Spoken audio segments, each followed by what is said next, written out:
All right, ladies and gentlemen, we are back for the 69th episode of the IGC podcast, and we have a stranger in the crowd today. Papa J, where the fuck have you been? Teenage angst episode. Oh, all right, yeah, all right, that's understandable. Well, we are here, and glad you're back with us today. We're going to be bringing you guys the video game news that has happened over the past 2 weeks, as we usually do.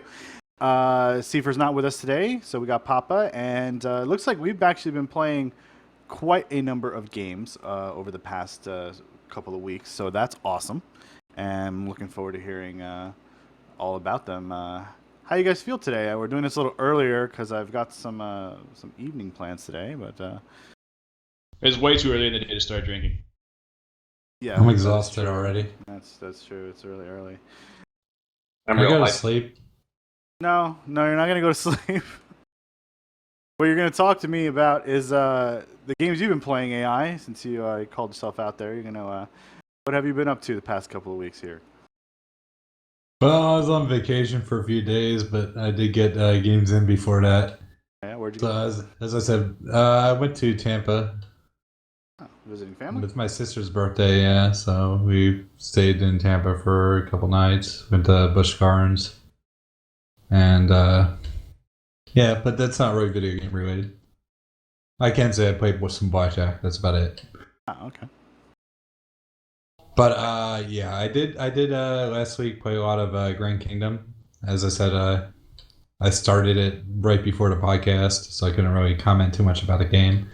It's a really, really deep game. The combat's really something unique, as I said before. There's a lot of friendly fire you have to watch out for. But you take turns and then you do combos during the turns and everything, so definitely recommend checking it out. Campaign's not too long, but there's some bonus campaigns you get for free, which I actually think are longer than the main campaign. That usually the case. And there's a lot of course, post-game content and grinding on the platinum. The platinum's a pretty bad grind, it seems. So I don't know if I'll actually finish that one. Yeah, I'll never understand the desire to hunt a platinum down like that in any game. It's asking you to do some unrealistic shit sometimes to finish those things. What, you don't want to play the game 6 times in a row? No, not Probably. a single game that I'd ever want to play that many times in a row, or like to that level of depth to discover, like to unlock one trophy that is like locked behind this ridiculous challenge. There's a lot of trophies like that in this game, though. I know you're into that kind of thing. I mean, other than that, I did play Under Night in Birth. Fortunately, it released right before I went on my vacation, but I did get a chance to play it for the night with Cell. It's a pretty, it came out a while ago, but it just hit PC, and the port in general seems pretty good, seems pretty solid. I enjoyed it quite a bit, especially since I haven't played it since it originally came out, and there's like a couple new characters, rebalances, stuff like that. I feel like it definitely, it definitely improved a lot from what I remember, because I didn't like it when it came out. I still don't know how half the mechanics work in that game because it's not explained to you and there's no tutorial or anything. Yeah, you have to go out of your way to read about it, because there's like 20 subsystems for like everything. But like Melty, it has really easy inputs. The hardest thing you'll ever have to do is a half circle, and that's for a 200% meter ability, which you'll rarely use probably if you're playing competitively. When a fighting game has like simple controls like that, is it trying to be geared towards like entry level people who are trying to get just into the genre maybe? Is that the feeling? Well, I couldn't really tell you because it does have a bunch of mechanics that aren't clearly explained, and I think there's some complexity there. And there's still some, it still can be a little bit difficult for somebody new to perform, these long combo strings, even if they are simple inputs. Yeah, for me, it's not that it's like trying to make the game easier. I think it does make it a little bit more easy on the introduction, but it doesn't like take away from the gameplay at all, because the complexity and the execution just move somewhere else further down the line, as opposed to at the start. Exactly, and more fighting games should do Sounds this. like it's more like a easy to learn but difficult to master type system. Yeah, more fighting games should do this. I know Injustice and Mortal Kombat I think, have pretty easy inputs. But yeah, Melty Blood, of course, did, and now this game does. I wish more fighting games did that because there's no fucking point. I have to execute double half circles in the middle of a combo and all the other bullshit, like dash canceling and all that. There's still dash canceling in that game, but you could actually perform dash with forward A and 2 button command if you wanted to. But thankfully, no fighting game has ever since recreated the geese pretzel. So I'm glad that shit is gone forever. What is like an infinite circle? Or like I don't even know how to describe it without like looking at a chart. It's like it literally looks like a pretzel. Yeah, the movement looks like a pretzel. So it's like forward quarter circle up, half circle back, forward quarter circle up towards center. Yep, something pretty much points. That sounds like it would murder your thumb. Let's see. It in a gamepad. Frankly, that's one of the main reasons I'm not excited for King of Fighters. The new one is because just go off a small tangent because I'm really excited for that.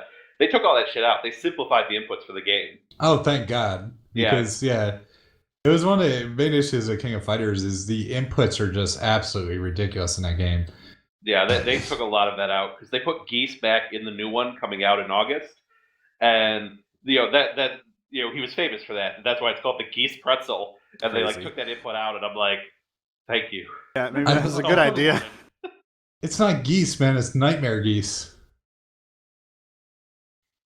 Or is it pretzel geese in there motion? too? I don't even know. It's whatever. Geese. He's my homeboy. He's back, but without the pretzels. He left them at the snack bar.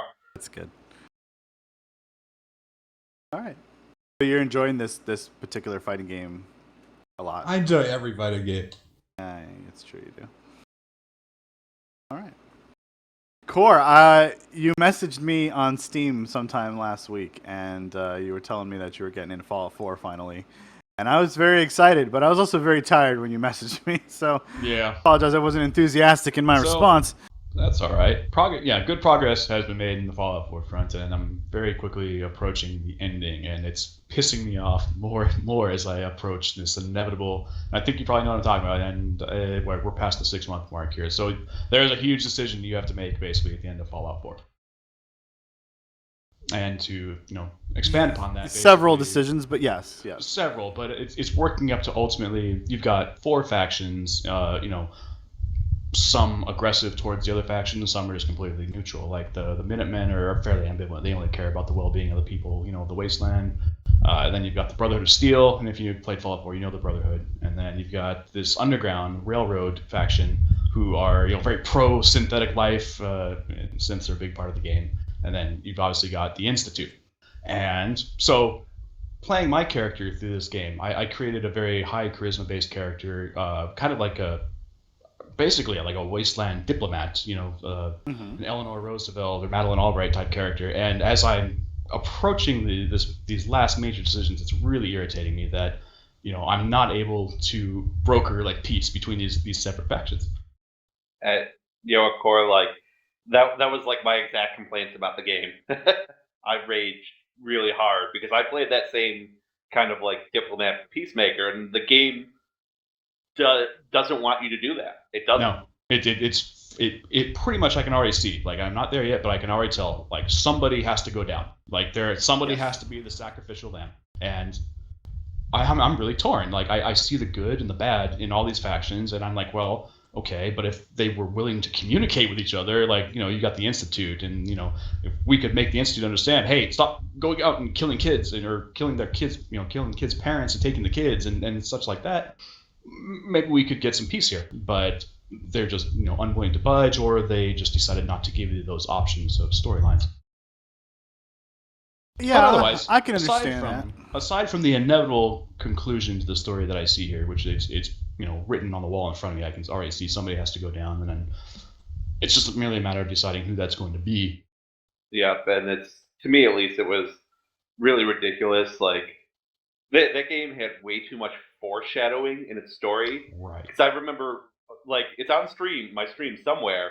30 minutes into the game, there's a scene where I say, "This is how the game's gonna end," because they're foreshadowing it right here, and that's exactly what fucking happened. Right. But it's, it seems like there are better choices than, some others. Like I'm fairly certain like taking out the railroad isn't going to, stop the Brotherhood from still wanting to take out the Institute. So if I, go against the railroad, the Institute's probably still going to have to go down. So there could be some severe decimations of factions here. And Yeah. what do? Basically, do I just pick whichever one is most aesthetically pleasing, or whichever one I side with most like philosophically? It's an interesting choice. It's kind of a philosophical choice, yeah, because I mean each of them have their own very extreme perspective on this triangle of thought, and you have to kind of decide Except which the Minutemen, one. they're neutral and they're ambivalent. Yeah, they don't to this really entire care. strife between the railroad, the Institute, and the Brotherhood. The Minutemen quests to me seemed like they were kind of there just to kind of give you some side quests for XP and stuff like that. Like, Right. there's not a lot to it. They really don't care who's in charge of the wasteland as long as there's peace. Right, exactly. As long Peace as you people- create as through long death as and humans destruction. can resettle and start to rebuild from this great devastation. Yeah.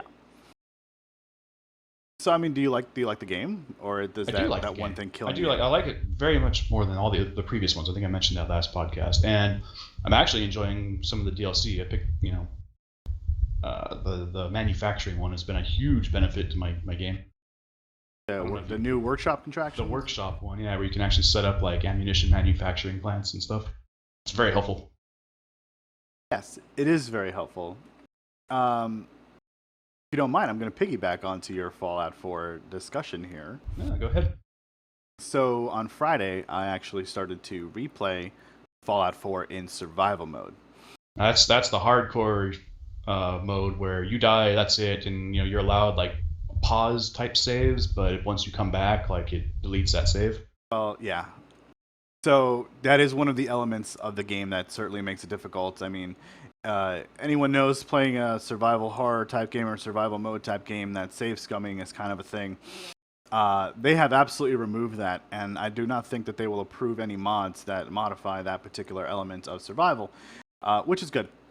I don't think they get the choice. I mean, they can say. Well, they don't wouldn't want be to. like on Xbox or PlayStation, for Right, example, I but they get could be it. on PC, sure. This seems very out of character for you. It is and it isn't. I did play New Vegas with survival mode from the very beginning because that was actually there at the launches of the game. With this was just added about a month ago, and it is very frustrating, but it is a lot of fun, and it is teaching you, or rather teaching me, just a completely new perspective on how to play this game. And to break it down, you need to eat, you need to drink, you need to sleep. If you don't eat, you feel peckish. If you don't drink, you get dehydrated. If you don't sleep, you feel tired. This is significant stuff. I hear weight is a immense issue Oh, with the yeah. survival mode too. Yes, because it they is. in normal Fallout, even on like the harder difficulty levels, ammunition does not have weight. You can carry as much bloody ammunition as you can find, but right. in survival mode, it does have weight. Right. So survival mode, in having weight limitations and putting a lot of weight in your bag, heavy guns is pretty much out of the mix at this point, which is, I think, one of the really poor limitations of the game. But it doesn't really affect you early on because you don't really pick up a lot of heavy weapons as you're going through the early parts of the game anyway. Later on in the game, you can decide if you want to build in that way when you maybe get the strong back perk to increase your carrying capacity. If you decide to go lone wanderer to increase your carry weight when you're alone, things like that. But if you don't take care of your basic needs in survival mode, you suffer some serious stat deficiencies in strength, which will affect your carry weight. Intelligence is a big one. See, that would be a difficult choice because I have the automaton, DLC, which adds like the robot companion, and Right. dude, you can turn those things into walking freaking battle tanks, and they can carry a ton of stuff. Yes. So here's the question: are either of you using the broken build with the hiding and the doing the stealth route? All right. So when I played the game normally, I built a little bit like that in the beginning, but I realized that it wasn't really what I wanted to. I wanted to kind of master a lot of different guns. In survival, I do have more points in sneak already than I did in my first playthrough. I think I have like 3 levels already. or 2 levels out of I'm only about level 10, because it is difficult to even to take out basic encounters. There are fundamental changes to the game aside from all that. For example, a grenade instant kills you. It doesn't matter. Explosives just are auto death in 99% of cases, especially early in the game. You get a grenade thrown at you and you don't dodge it or shoot it out of the air, you're dead. If you trip a mine and you explode, you're dead. There's a lot of stuff like that. If you get clipped by a missile shrapnel, you are dead. So there are a lot of things that you need to pay attention to at all times while you're playing survival mode. You have to know the map very intimate. You get to know the map very intimately as you're going through, because one of the things you can't do is save whenever the hell you want. You have to find a sleeping bag or a bed, and there are even differences there.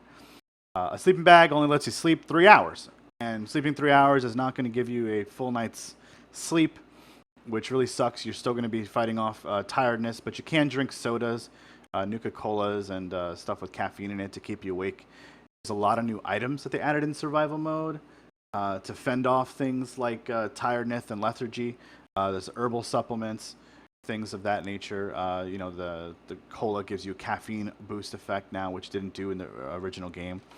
So there are a lot of pretty basic changes that they made to items that kind of all synergize really well in the survival mode.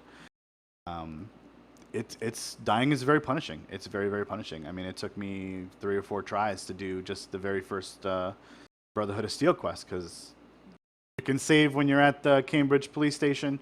Then you've got to go all the way out to a factory, go way down there, get an item, and come all the way back out, and then try to find a safe, a sleeping bag pretty much immediately, which is way back at the police station. So it just completely changes the game. It's very heart pumping, and just, I don't know. I really, really do like it a lot. I don't know how far I'm going to really get with it, because the frustration is definitely there, but it's me. It's not the game. It's totally me. I imagine it influences your choice of perks like dramatically. Oh, absolutely. Like, you're probably going down more the chemistry crafting, so you can create your own stim packs and rataways and everything. Yeah. You don't have the option of saves coming anymore, where you're going to get into a big firefight and you don't know how it's going to play out. So you hit that quick save button, you get in the firefight, and you just get wrecked. And you're like, man, it's going to take so many resources to get back up to full. Like, I'm just going to reload and do this one again. Yeah, it's true survival mode. Are we going to get to watch Hardcore Gray play Bloodborne or something? No, probably not. Probably not. No, probably not. I will take my sandbox survival mode above all. But to your point, Core, the with the weight thing, what really comes to mind is the whole water thing. So you can eat raw meat and you can drink dirty water to kind of fulfill the be satiated and to reach your level of hydration. But doing so increases infections, and it lowers your immune system to infection good. can so spread. In addition to becoming irradiated, you're also going to get diseased. Yes, so there are diseases, and when infections start to spread, you take damage over time. Also, when you are over encumbered, you also take damage over time. So there are this game basically tries to kill you every step of the way. If you fall asleep with an infection for too long, you will wake up and you will die. So it is very, very survival mode. And the problem is you need to carry around purified water to kind of, make sure that you always keep drinking stuff that's pure and safe. But as you know, water is one weight. And when you only have got 90 in your pack to start, if you didn't put a lot of strength in, that is a significant part of your pack. So, it's pretty great. It's pretty great, pretty fucking hard, and I'm super enjoying it, despite the frustration levels that have been reached, especially Was this this a mod then that somebody did, or No, was this actually this is an Bethesda? official mode? Dude, I might fucking play Fallout 4 I know. now. I might have to go back and replay. Damn. And you can turn it on at any time as you want.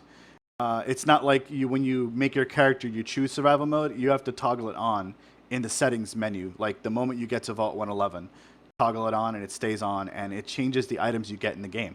Herbal supplements get added to the game. Ammo all automatically suddenly starts having weight. All the changes get made right away. So the earlier you put it on, the better. And also, you can't fast travel. Did I mention you can't fast travel? I did don't not. believe you did. You literally need to walk everywhere. So the that might be supply a deal line breaker. stuff is a big deal. You can, however, in the crafting, when you get far enough along, you can create fast travel points in your settlements. I don't know if the survival mode negates those or not, but I know that they're a craftable item in the workshop mode. But liberating those settlements through the Minutemen, which, like you said, kind of felt useless in the actual game. This actually becomes very useful because you want to have settlements spread around, so you always kind of have a place to go to be able to access all your bullets, your extra stuff that you can't carry with you at all times. See, that just sounds like too much work for me right now, though. You had me going up until that point. Yeah, it's tough. It's tough. It's really just you're playing like you are the sole survivor, and you need to somehow, complete this game in some way. So Yeah, I want to play. I want to play real life, but I don't want to actually play real life. it is real life. It seriously is. Infected and die. Infection spread. You need to drink, eat, sleep. It's pretty survival. I imagine that's probably influences your build like greatly. Like I Yes. expect you're probably going for like a high, perception, like marksman, semi-automatic like weapons build, based around that, because God, you just under that you can't go heavy weapons. You're not going to be able to go automatic weapons because you're just not going to be able to carry the ammo you need. That is correct. So right now I'm doing pistols, rifles, and a little bit of explosives. Right. I also got the armor smith perk and the first gun nut perk to be able to upgrade a little bit, and then the 2 points in sneak. One of my most like used weapons with my high charisma, high perception, that type build is I've got a souped up, semi-automatic laser rifle, like basically geared out for sniping, and that thing is equally as effective like in close quarters combat through bats too. So I can eliminate stuff at a distance, very energy efficient, ammunition efficient, and that's the kind of build I can see really succeeding here. You're not going to be able to go commando with heavy weapons on this one. Absolutely not. And automatic weapons I found are not that great early on in the game. Anything is good once you start putting points in, but every single point you get early on is like super important. Yeah. You really have to decide like where you're going to go. Some of the other fundamental changes are you do not see location markers on your little compass there until you get very close to them. You also don't get the red dot for enemies until your perception is very high, I believe. Mine's at like 5 or 6, and I don't see the red dot for enemies until they're aggro to me. So again, it removes the game aspect of this game and just makes it like you don't know that something's there until you discover that it is there. And then it will pop up on your map. That sounds interesting. I might have to give it a go. It is way more survival hardcore than New Vegas's version ever was. It's basically turns this game into a survival mode, survival horror, roguelike kind of game. It's a completely different kind of game. I mean, it is not even remotely the same as the original Fallout 4. Have fun with it. I'm telling you, have fun with it. If you don't like Fallout it, toggle it 4, off. the gift that keeps on giving. Yeah, absolutely. And then I did finish up Tomb Raider actually before I endeavored on this whole survival mode jargon. Tomb Raider was, I was kind of disappointed with the story, I gotta say. It was very predictable. And past that, it didn't exactly bring a whole lot to the show here. I mean, it was basically an Uncharted kind of game. It is beautiful. When the DirectX 12 on, it looks great. I think I used DSR for it as well because it recommended that in GeForce Experience. So the game visually is very appealing. The controls are definitely a lot tighter than they were in the first game, and certainly a lot tighter than they were in the first couple Uncharted games as well.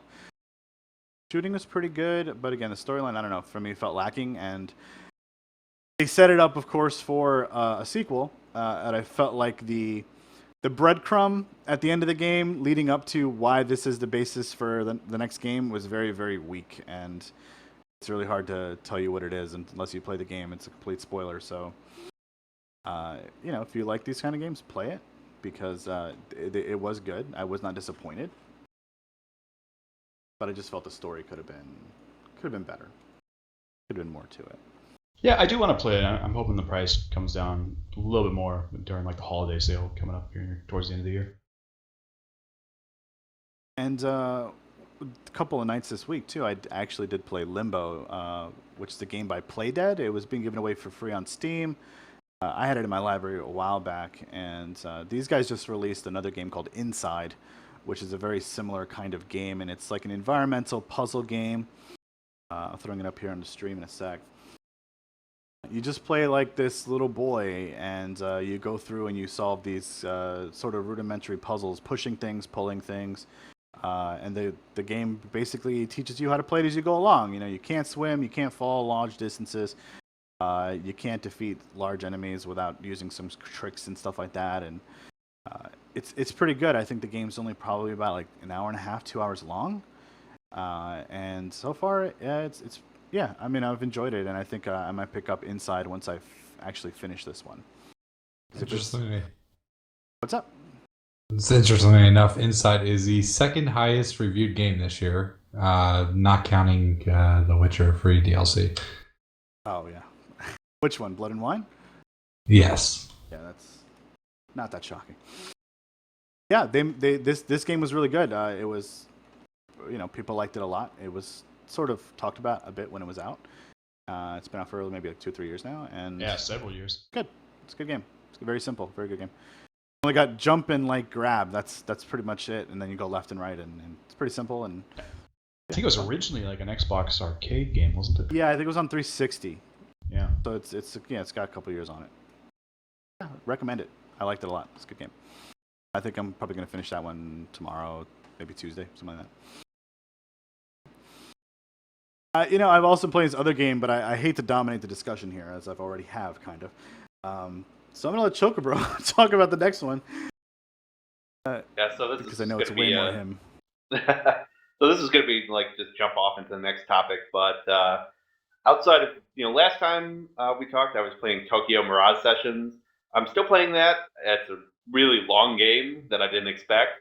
But beyond that, the only thing I've been playing in the last 2 weeks is Pokemon Go. The thing that's just Shocking. like swept. Yeah, I know, right? That's just swept the entire world. It really fucking has. What's Pokemon Go? I haven't heard about it. Where the hell do you live? He Yeah. lives in a cave. I mean, Pokemon Go is, it's called an AR game. I don't know. I don't know if I even agree with that designation. AR being augmented reality. Yes. But it's a game where it's essentially a GPS-based game where you wander around, you find Pokemon in places, and you capture them. And there's other aspects to it, like there's certain places in the world can be gyms where you battle other people for kind of dominance for your team and stuff like that. The basic gameplay is very simple. Like, I mostly say that in a negative light. There definitely could be a lot added to it. But really, the premise of the game is really just going out into your community and walking around. That's really the highlight of the game. And that's actually the aspect that I enjoyed most about it right now. Because when I look at like my eggs that I've hatched, and they hatch based on how far you walk, I've walked about 60 kilometers solely playing this game. That's impressive. That is impressive. Yeah, so, to me, it's like you see this media attention, you see a lot of people kind of hating on it because it's popular, and, at its base level, I don't actually think it's a good game. Like, I want to throw that out there. But, to me, this is like the most successful public fitness thing that has ever happened in the history of our country, and I can't hate on it. Like I said, I've walked a ton solely due to this game. Yeah, for childhood obesity in 1 week than Michelle Obama did in 8 years. Yeah, I mean, it pretty much. Like, it's true. That's impressive. Or really anybody in the country. If I do anybody. like 4 or 5 nights a week, like I've been doing, I'll maybe, cumulative distance according to the elliptical is maybe 2/3 of that. Like, and that's doing like 30 to 40 minutes a night, 4 or 5 nights a week. Yeah, Purposely. I mean, yeah, Purposely. and it's just like ever since this came out, like I go out, like I walk out to the park, and then I walk around the park, hitting up the Pokestops and stuff like that. It's just, like I can't, even though I don't think it's a good game, I can't hate on it because it's motivating me and other people to do these things. And then you see people out in the public, you're both obviously playing, you form conversations, you maybe make some new friends. Like, it's very hyperbolic, but I think Pokemon Go can bring world peace. There's so many angles we could talk about this game Lofty from. goal, but In terms of the news, but like, it's the one big complaint about Pokemon Go. But there's a lot of good things to say about it. It's not a very good app. It crashes all the time. It has some serious problems syncing up your location with GPS a lot of times. Sometimes it crashes when you catch a Pokemon.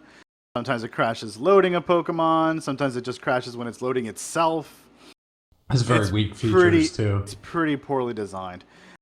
As a game, you can see that there are sort of three distinct levels of the game. There's sort of the beginning of the game where it's about catching Pokemon, going to Pokestops to collect items, building up stuff for the mid-game. Then you get to the mid-game, and it's about evolving Pokemon and powering up Pokemon. And then you get to the end game, which is kind of about battling Pokemon and taking over gyms. And it's very stepwise. In order to get to that tier, you kind of need to do the one before it and the one before it. But it still feels like a very shallow game. Like, it doesn't have a lot of features to it that sort of make it, I don't know, fun. I think the initial phenomenon about it is I get to catch Pokemon and walk around the world and all that stuff that you're describing. But as a game, it's not a very good game. You know what I mean? Yeah, I actually fully agree with that. And, it seems like Niantic done that on purpose, though I don't really understand the reasoning why. It seems like the initial release of the game was really meant to test the waters of the popularity to see how much further resources they're going to put into this. And their servers, I guess, because that's one thing we didn't even mention is that basically they canceled the worldwide release because Americans were basically taking all the server capacity. So this is not even available everywhere yet. Like, it's not even in Japan, I don't think. Yeah, it literally where the Pokemons come from. Yeah, they were planning to have a step release every few days there'd be a new territory. But now that hasn't happened.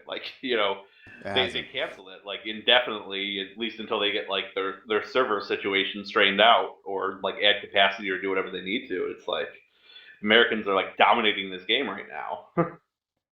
A lot of us. Yep. We all have cell phones. Yep, but yeah, I agree. It's very lackluster in terms of the features it has. It's not very stable. But to me, there's I'll say I also played Ingress in the past, so I'm familiar with this type of game. And same guys. Yep, same company who made Ingress, and it's I can see where it's gonna go. So if they take a lot of the stuff that they had in Ingress, but now have a Pokemon theme to it, that will eventually, in my mind, be a very good game. So having that knowledge, I'm willing to give it a little bit more leeway at the start. I think that's the overall feeling too. It can be a better game once they unlock the features that Ingress kind of has. I'm not exactly sure what that is. You would, because you played both. Yep, and it's just there's a lot more depth to it. They have a more elaborate battle system. There's more kind of ways to take over territory, and there's more meaning. There's more meaning to controlling territory in Ingress. In terms of what you can get out of it, and that stuff, if it eventually comes to go, that would be a big boon in itself, as well as eventually adding. And I think most people who play this this is the thing they want. They want the actual Pokemon battles to be probably more traditional Pokemon. I would say so, yeah. Right now it is probably its weakest thing because it's not engaging, it's not skillful. The actual battling I've seen it. It seems like it's all about timing, basically. It's tap and swipe. The timing of the Pokemon that you're attacking, basically. As soon as you understand the timing of its attacks, you can engage in these encounters and come out of them completely unscathed. Yep, pretty much. And it's it's not very good in that you can if you're good at that, you can take out Pokemon who are much higher level than you, just because you're fighting an AI at that point. You're not actually engaging another player directly. And that's another feature that needs to be added at some point, because that's kind of the whole premise of Pokemon originally. Yeah. But, I personally would like to see it where it's a more traditional Pokemon battle system, and even in a gym where you're not you're fighting against an AI representation of another player's Pokemon. I think it would be cool if you can maybe set kind of FF12 style gambits for your Pokemon. This is what I want him to do in these situations when he's defending for me. If they do something like that, that would be awesome. I think that would be, a really great addition. Yeah, but despite all these things we're talking about, this game has really taken the world by storm, and a couple of it's massively successful. Yeah, it can only get better. I mean, it surpassed Clash Royale, #1 on the App Store. It also set the record for highest peak players of all time, which was a record that was held for about 3 years by Candy Crush. Let's see. I'm trying to find the exact number. YouPorn came out and said that searches of Pokemon Go have superseded like porn searches on Right. Google. People are now out taking a walk rather than sitting at their PC wanking it because they're catching Pokemon. It's the worst Maybe thing that they're- ever happened. In theory. Maybe they're whacking it too, Pokemon. Pokemon Go is single-handedly destroying the porn industry. Kind of what they're saying. And there has been issues. There was a recent There have report been. I read not too long ago that one guy actually fell off. Well, two guys who were looking for Pokemon fell off a cliff. One fell 30 feet, one fell 90 feet. The one who fell 90 feet was in critical condition. There has certainly been an increase in car accidents in certain areas. I think Tennessee put out a poster that said something like, before you go, make sure you stop, because they didn't want people doing that in their car. There's been a lot of stuff in New York here telling kids to be careful while crossing the street, keep their head up, things like that because of this game. It's causing a lot of social issues, apparently. I think I was talking about it before the podcast. Like, we've had, emails going out to us, out in the, people who work out in the oil fields and whatnot, basically saying, hey, these people are out here in the oil fields trying to find fucking Pokemon, and they do not have like any personal protective equipment. They don't have H2S monitors. They're walking around like oil rigs that basically are known for, leaking H2S. And I don't know if you're familiar with H2S, it's hydrogen sulfide, an extremely deadly gas. And in high enough concentrations to kill you, you'll never smell it. It'll dampen your sense of smell. Low enough concentrations, it's going to smell like rotten eggs. High enough concentrations, you're dead. And, so our security of all the oil fields we work and do automation at, they've been out there just in force, like throwing these people off the leases because they're walking on the leases trying to find Pokemon. It's really dangerous. Please, if you're playing Pokemon, please be careful. Don't wander into places, okay? Yeah. If there's signs Be saying stupid. you shouldn't be here, don't go in there. It's for a reason. And I was just saying, but I really hate the media attention it gets, like how it really puts it on the app. Like, no, people, you're being dumb. Stop being dumb. It's nothing to do with the app. You're using the app incorrectly. Yeah, it is not telling you to go into the oil field. You are choosing to go into the oil field for something that may not even be there. Yeah, in a lot of cases, the range on the pulse that comes out of your actual in-game character can be pretty large. So you don't really have to go in the middle of somewhere to look for like that little grass pop-up. You can kind of walk around things, like around buildings, and you might find something. Just don't wander down the wrong street. All right. Don't do there are ridiculous people things. using the app for nefarious means. Well, there are. So one of the problems is at a Pokestop, you can install a lure module. There is like incense to lure Pokemon to your location only, but you can put it in the game world where you actually attach a lure to a Pokestop, and it will attract players to go there because they can now stand there, hit the Pokestop every 5 minutes for items, and also catch Pokemon that might be coming in from several blocks around. But people have used that to lure kids in, to steal their phones, to mug people, things like that. So if you're in a bad neighborhood or live in a bad neighborhood, please be careful with going to Pokestops with lures. All right, don't get out of your car. Don't go walking around these places you've never been. Be familiar. Keep your head up. Know your surroundings at all times. And the game tells you that when you log in, okay? Don't ignore it. And if you have children using it, make sure that they're monitored when they're using the app. Absolutely. These are common sense things. If you wouldn't go there normally, don't go there for a goddamn Psyduck, okay? And there's your Common sense IGC, ain't the so more you know common. moment. No, seriously, I mean, my interest in the game has definitely waned over time because I can see the structure of the game, and I'm like, I like catching the Pokemon, but I'm not that big of a fan of doing the gym battles. I did 1 or 2 this past week, and it wasn't all that exciting to me, to be honest. With most of these mobile games, if you actually take a look at it and take a good hard look at it and see how the end game will play out for you, you'll realize that you're wasting a lot of time playing these games. Exactly. Yeah, it is And a a lot of money. microtransaction-based game. And Yes. thusly, you are going to be spending very large large quantity of transactions on very small, meaningless things. Yeah. Yeah, I think that a lot depends on where you live.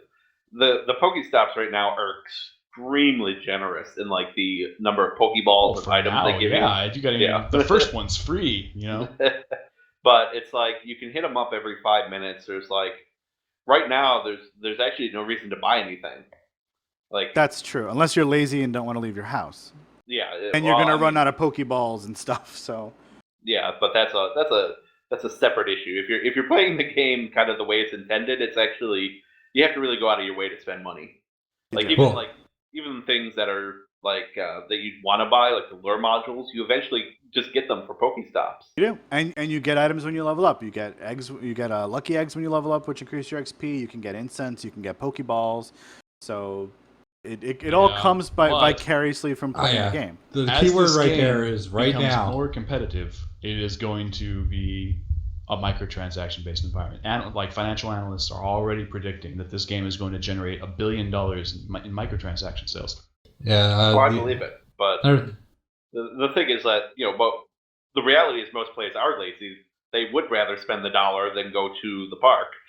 And the game does have its You guys are nefarious. underestimating that, or not appreciating that $1 billion. This is a free-to-play mobile game, like AAA titles like Call of Duty, Fallout, Elder Scrolls. They don't generate $1 billion in sales in their lifetime.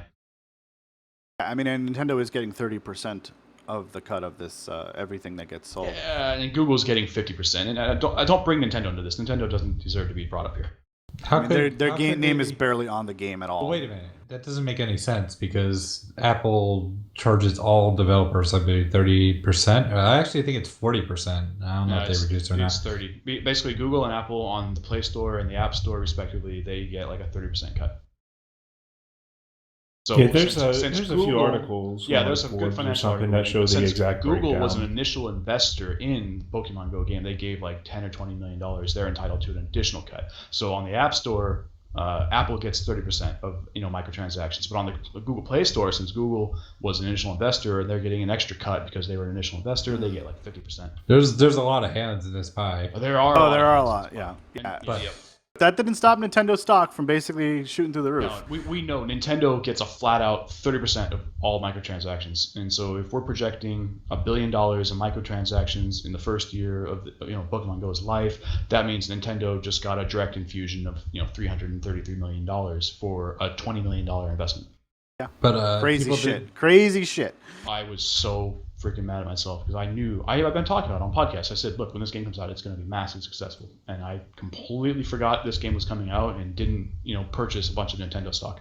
Yeah. In that note, I will It say went up like 34% in We all span of screwed up. a Almost week. 50% from where it was like 3 weeks ago. Okay, I just want to say full disclosure. Since I'm positive on the game, I forgot about this. I do own a non-significant amount of Nintendo stock, so take that in mind. You must be a very I happy think person. that's fine. Yeah, just want to throw that out there. Also, in terms of the microtransaction, there is one nefarious thing that they do in the game.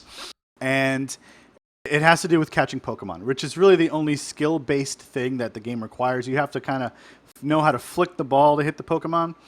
Now, higher-level Pokemon will deflect your ball or create a curve on the ball because you're too low level to catch them technically. Put a little English on it, eh? So, yes. So you may end up throwing, it took me 8 or 9 Pokeballs to catch a Clefable the other day because it had a brown ring around it instead of a green one. And every time my Pokeball looked like it was going to hit it, it would curve off to the left and hit the floor. So there are some things that they're doing to make you waste Pokeballs, to think maybe I should just go buy a whole bunch rather than hit that Pokestop right now. You don't want to lose that Fable because you Be don't have Pokeballs. Be careful. The game is going to get harder as you level up, and they are going to somehow get you to try to spend money or encourage you to spend money. there is one thing we haven't mentioned yet. That somebody data mined the app. It showed a bunch of new features like trading and everything that's going to be in the game. Yeah. That should be in the game already, but whatever. But they're doing a sponsorship with McDonald's. I imagine they're going to do a lot of future sponsorships too, and I imagine this is going to make people go to McDonald's to catch Pokemon and buy it, and McDonald's is going to make money for that. Maybe they'll have some Pokemon Go themed stuff. Maybe it's even more nefarious than that, and you have to buy something at McDonald's to get some item in the game. Maybe. But there's that. That's something maybe a little bit worrying in the future. I mean, Yeah, definitely. There's been a lot of media coverage on businesses and whatnot that were just randomly made Pokestops, and their business increased dramatically. And Yeah. so Some you've got a lot of businesses have people, embraced it. petitioning Niantic to say, hey, make us a Pokestop. Yeah. One location that does not want to be a Pokestop is the United States Holocaust Memorial Museum, apparently. There's actually Yes, quite a they do few. not want to be. There were some issues with that. Yeah, some not just that, but yeah, there's a lot of places that obviously are restricted that have been made Pokestops, and there's some places that are people's houses, and they might be some sort of landmark before, like an old church or something, but Yeah, like a And plaque to or a Niantic's flagpole. credit, they do have a process where you can engage with them to have a Pokestop or a gym removed from your location if it's too problematic. I think right now it has more of like a health and safety kind of thing, but after the Holocaust Museum incident, they're kind of broadening their approach to that petition process. Yeah. Yeah, That's and that's good. good of them. Yeah. It's really So good. I definitely agree on the local business aspect, like it being a boon, because I've shopped at a bunch of places that I would have never in my life bothered to stop into if they weren't simply on my route as I was walking around Pokestops. Like I totally see that. It's a thing. Yeah, I mean, some businesses have really embraced it, some haven't. But for the most part, you haven't heard too much negativity on that, other than the Holocaust Museum. Some other places don't like you to have your phone out. Like museums in general don't like you to have your phone out. They don't want you to take pictures of things. So They'd much rather you buy them in the gift shop. yes, exactly. Yes, but for some of it, I read one article about a pizza place that specifically just kept putting up lure modules. Like the owner just kept putting up lure modules on that's their pizza brilliant. place. Yeah, he's like, this is like $1 an hour for advertising. Uh-huh. Essentially, that's bringing in dozens of people. So yeah, some places really like it. So that's cool. Yeah, that's somebody who's definitely got his thumb on the zeitgeist of this entire thing and understands how to use it to his advantage, and more power to him. And I feel like unfortunately, you've got homeowners out there who are getting people onto their property, and as a homeowner, Get off really my don't lawn. want people on your yeah, you don't. you don't want children on your property climbing fences trying to get in and whatnot, because there are liability issues, and if they were to get injured or fall in your pool and they don't know how to swim, I mean there's huge problems there. Yeah, there absolutely are. It take the good and the bad together. Natural selection. Yeah, there's a lot of lawyers looking at this right now and going, how can we make money on this? And It's it's basically coming down to liability. It's who is liable if somebody comes onto your property and gets injured. Can they go after Nintendo? Can they go after the Pokemon Company? Can they go after Niantic? Can they go after you? only in America can a burglar Yes. get injured in your house and Never. I you sue have you. to- What we can They sue you. safely say about this game is it's engaged industry and commercialism and advertising on a level we've never seen before. Pokemon Go is going to bring us out of a recession. Well, I don't know about that, but Yeah, the future is pretty Not bright not for the United game. States, unfortunately, Pokemon Company is almost all Japanese owned. Niantic is a UK based company, so yeah. I mean, you've got Alphabet, who owns Google, of course, and they're going to get a significant take in this because 4 out of 5, handheld devices in the world run Android, so they're running the Play Store, and Google gets a 50% cut. Yeah, it's really a huge cultural phenomenon right now, and I guess we'll see how it goes. In 2 weeks and 4 weeks, and as time goes on, if they're good about adding the features that might increase the playability of the game, the fun of the game, the stability of the game in particular. Because right now, yeah, it's just not a good app, and there's some game there, but people play because they want Pokemon. I think it's really interesting too because it just comes at a time where a lot of people who came in and played the first Pokemon on their handheld way back in the day, like myself, are like, wow, this was a really good idea. Put in the original 150 Pokemon. I think there's actually only 140 Pokemon in the Pokedex, and just see what happens. And it's hitting that. It's hitting an age bracket that for them is huge for this game. There was 150 in there. Oh, okay, all right. I collected them all. You did not. You haven't collected even one. I've collected all You're the not a Pokemon the original trainer. Pokemon. You're not a Pokemon trainer. Don't even You know, start. I think one thing we failed to mention is this. I'm gonna app be the is very hugely best. Successful, yes, but how much is this going to increase sales of Pokemon cards and be direct profit to the Pokemon company? No, So- Not just cards. So but I see looked people that buying up. Pokemon merchandise all over the place now. Right. They're just it's ridiculous, and I think this is going to change Nintendo's strategy entirely. I think they're going to focus less on the NX and just focus on mobile now. I Because agree. they can see they could There just are sell. news articles that we didn't post them here, but there's already news articles out there that Nintendo is massively hiring for mobile divisions now. They are very focused on mobile. Oh, So, Nintendo! If you bye, only paid Nintendo. attention until this point, you may not be in the trouble that you're in. But Nintendo. So that's Pokemon Go. You forget you Nintendo fanboys here. You can't talk shit no more. There are repercussions. Hey, Please, this isn't even Nintendo- Nintendo proper. So Nintendo just What jumped trouble are $10 they million here. That's nothing for Nintendo, and they hit it out of the park, sure. But they've got a lot of failures coming up, so don't ride that stock too long. yeah, be careful. Get ready to sell. It's still down, 50% from where it was 10 years ago when they released the original Wii. It was $600 some odd a share then. It's what, 300 now? I mean, you look at what they're trying to patent right now. Like, there's a new patent out there. They're trying to patent a cell phone, basically, like a radioless cell phone. And like, I mean, come on, Nintendo. All right. We have given Pokemon Go a lot of time, but I think it deserved a lot of time, and hopefully we will never talk about it again in this length. Please, let's not talk about it ever again. Let's not talk about it ever. It's the Okay. only time we've ever talked about a mobile phone game Right? here. AI Monster is very anti-mobile on the podcast. We've had, I am not anti-mobile. Yes, you are. We've had decent mobile game, apps come up before, and we wanted to go in the podcast, and you were very adamant about not talking about them. All right. Well, then we won't But talk this about one mobile. you couldn't ignore. We'll talk Used about to make PC mobile gaming. games. How about we talk about PC gaming then? The other thing that AI Monster like just PC gaming. absolutely loves.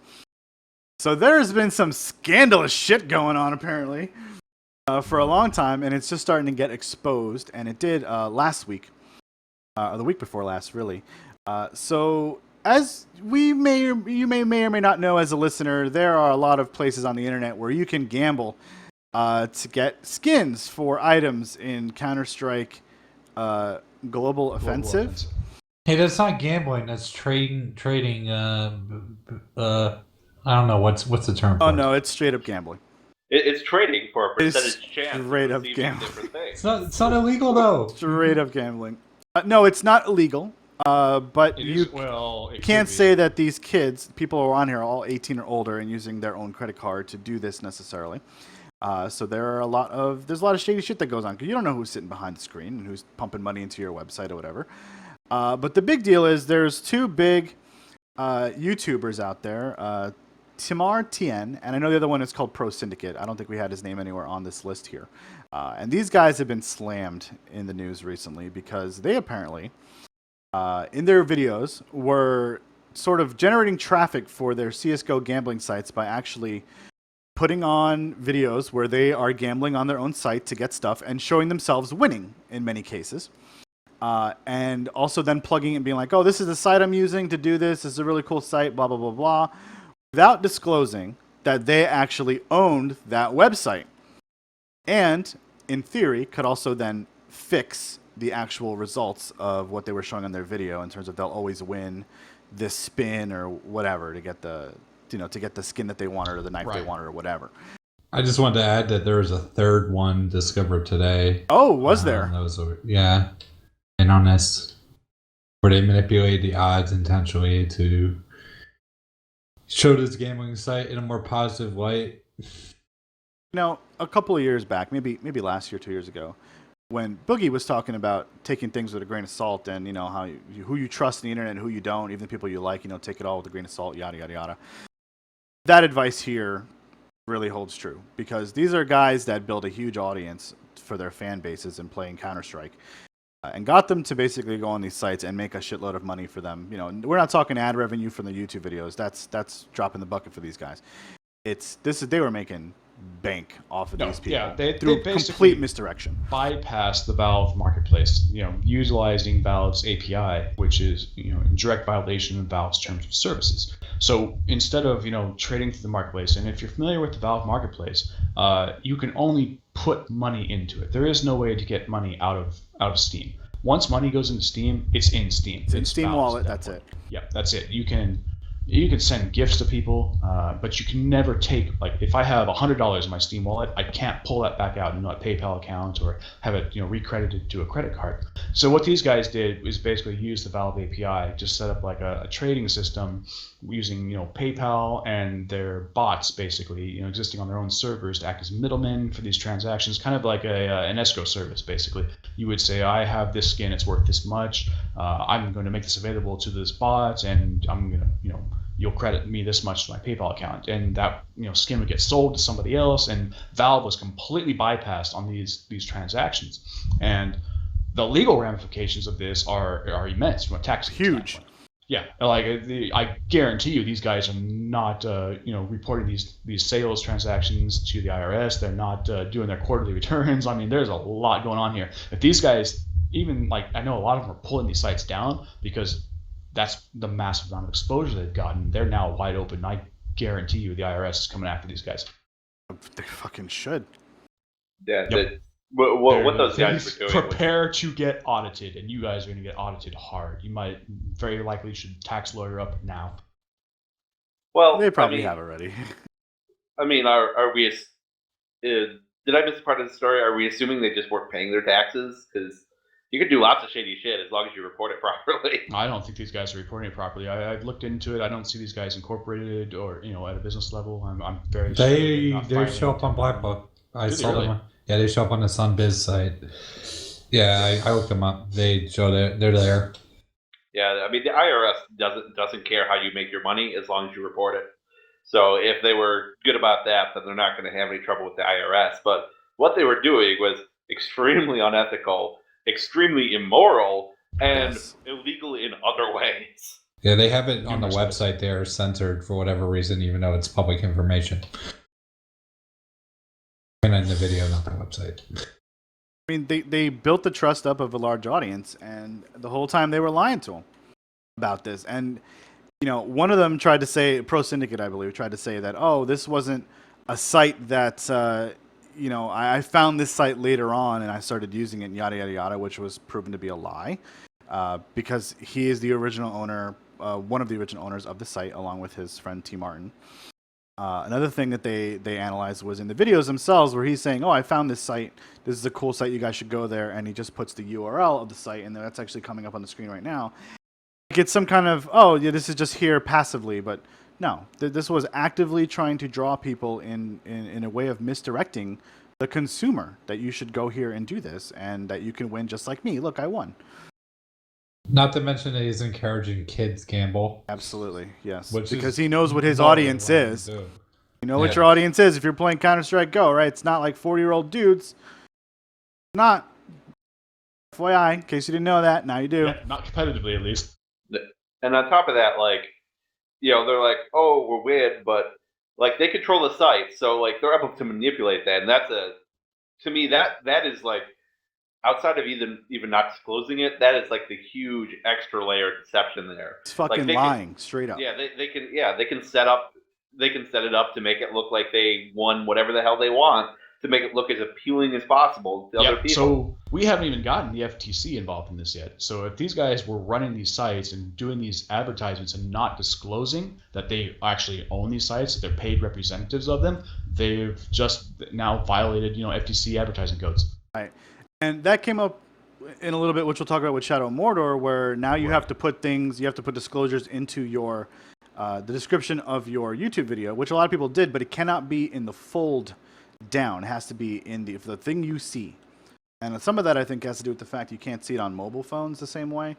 Right. Well, we'll get full there, disclosure on things. So what we're these seeing guys now did do is that. The fallout of these guys' actions, where Valve has come out and said that they specifically denounced these third-party gambling sites, and they are making somewhat vague statements, but they're basically saying, look, if we find that you're utilizing our API against our terms of services to facilitate your gambling site, we're going to send you a cease and desist. And if you do not comply with that cease and desist, then they will take further action. And We can speculate what that further action means. I guarantee you it involves a team of lawyers on retainer, and you're not going to like the result.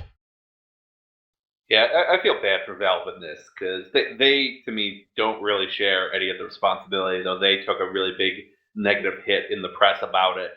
It's you can't control what people are going to do with things you sell them. You can't. Right. And people argue that Valve is, making money off this. Well, they're not. They're out of the loop. They're not making any money on this. No, they're completely out of the money loop. Their marketplace is being bypassed basically, and so the facilities and capabilities of their marketplace trading system were basically being infused here. I mean, and they're being held culpable in a way for this by a lot of people. But they're not really. I mean, they just have a system involving loot boxes and whatever within the game. They're not encouraging what these people do, which is to create external stuff, abusing the API to then set up some kind of hoax that you can win on this site for us. Win cool shit for yourself. They're just encouraging their own gambling. Yeah, they're just doing their own thing by abusing the tools that they've been given, which maybe were a little generous on Valve's part, I guess. Yeah, Monster hit it on the head there. Like, Valve wants you gambling within their own ecosystem. Absolutely. Not on these external websites where they don't see a damn dime. We really need to rewrite gambling laws in this country. I mean, but we do actually. They have not kept up with anything. They're they're definitely on top of the list of some of the most archaic, out of date laws that actually apply to people in modern life. No, I agree. And, when you have places like Las Vegas, the gambling there is highly, scrutinized by gaming commissions, basically. Like the, slot machines have set percent chances, and those are independently verified, and they come in and routinely check them. Who's checking Valve to see the percent, of the valuable items coming out of these loot boxes? And some of them are incredibly low. Exactly. Like getting a cool knife skin is pretty rare. I mean, I know even within our own community, we had a CSGO group, and I know Kanye, who was running that group, was absolutely playing the lottery, constantly trying to shoot for this one particular skin for the knife that was really, really rare. It was less than a percent. The one thing that's saving Valve is that there's no Steam to money conversion. You cannot take an item in Steam and convert it directly to money. It's only for trading with other players. Now, when you get these third-party gambling sites involved, they bypass that system, and now things are getting monetized. That's where a gaming commission is going to come in. And they very much want to avoid that. Yeah, because this is still Wild West stuff, This is companies get to determine what percentage of loot comes out of the box, period. I mean, it's been a thing in MMOs for a long time with getting really rare mounts or minions or whatever. Star Trek Online was huge. Oh, the lock boxes. Drop boxes. Yeah, the lock boxes boxes. in Star Trek Online. Oh, where my. You have a point, like 2% of getting, a ship out of a lockbox. And, people are dropping hundreds of dollars trying to get to these ships. And some people never even get them. Yeah, but they sure as hell pour the money, and they keep pouring it. this has been a thing in free-to-play MMOs since the beginning of free-to-play MMOs. Absolutely. And again, their one saving grace is there's no means to take those in-game items and convert them to money. Which is unlike MMOs. The base definition of gambling. You can take chips and you convert them to money. That's gambling. Yeah. Not in most countries. No, well, not in a lot of countries. Like Japan, US. Well, no, I mean, it's different in Japan, but Japan's got Plinko where, you go to the Plinko parlor or whatever. Pachinko. Drop money. Again, Pachinko, I'm sorry. And you drop money and you play steel ball, drop games, and you get prizes. But but you then trade those prizes in for real money. Yep. Yeah. Get it in for something else worth money that you go to the store next to the pachinko parlor that buys them from you. So it circumvents that law too. In a crafty way.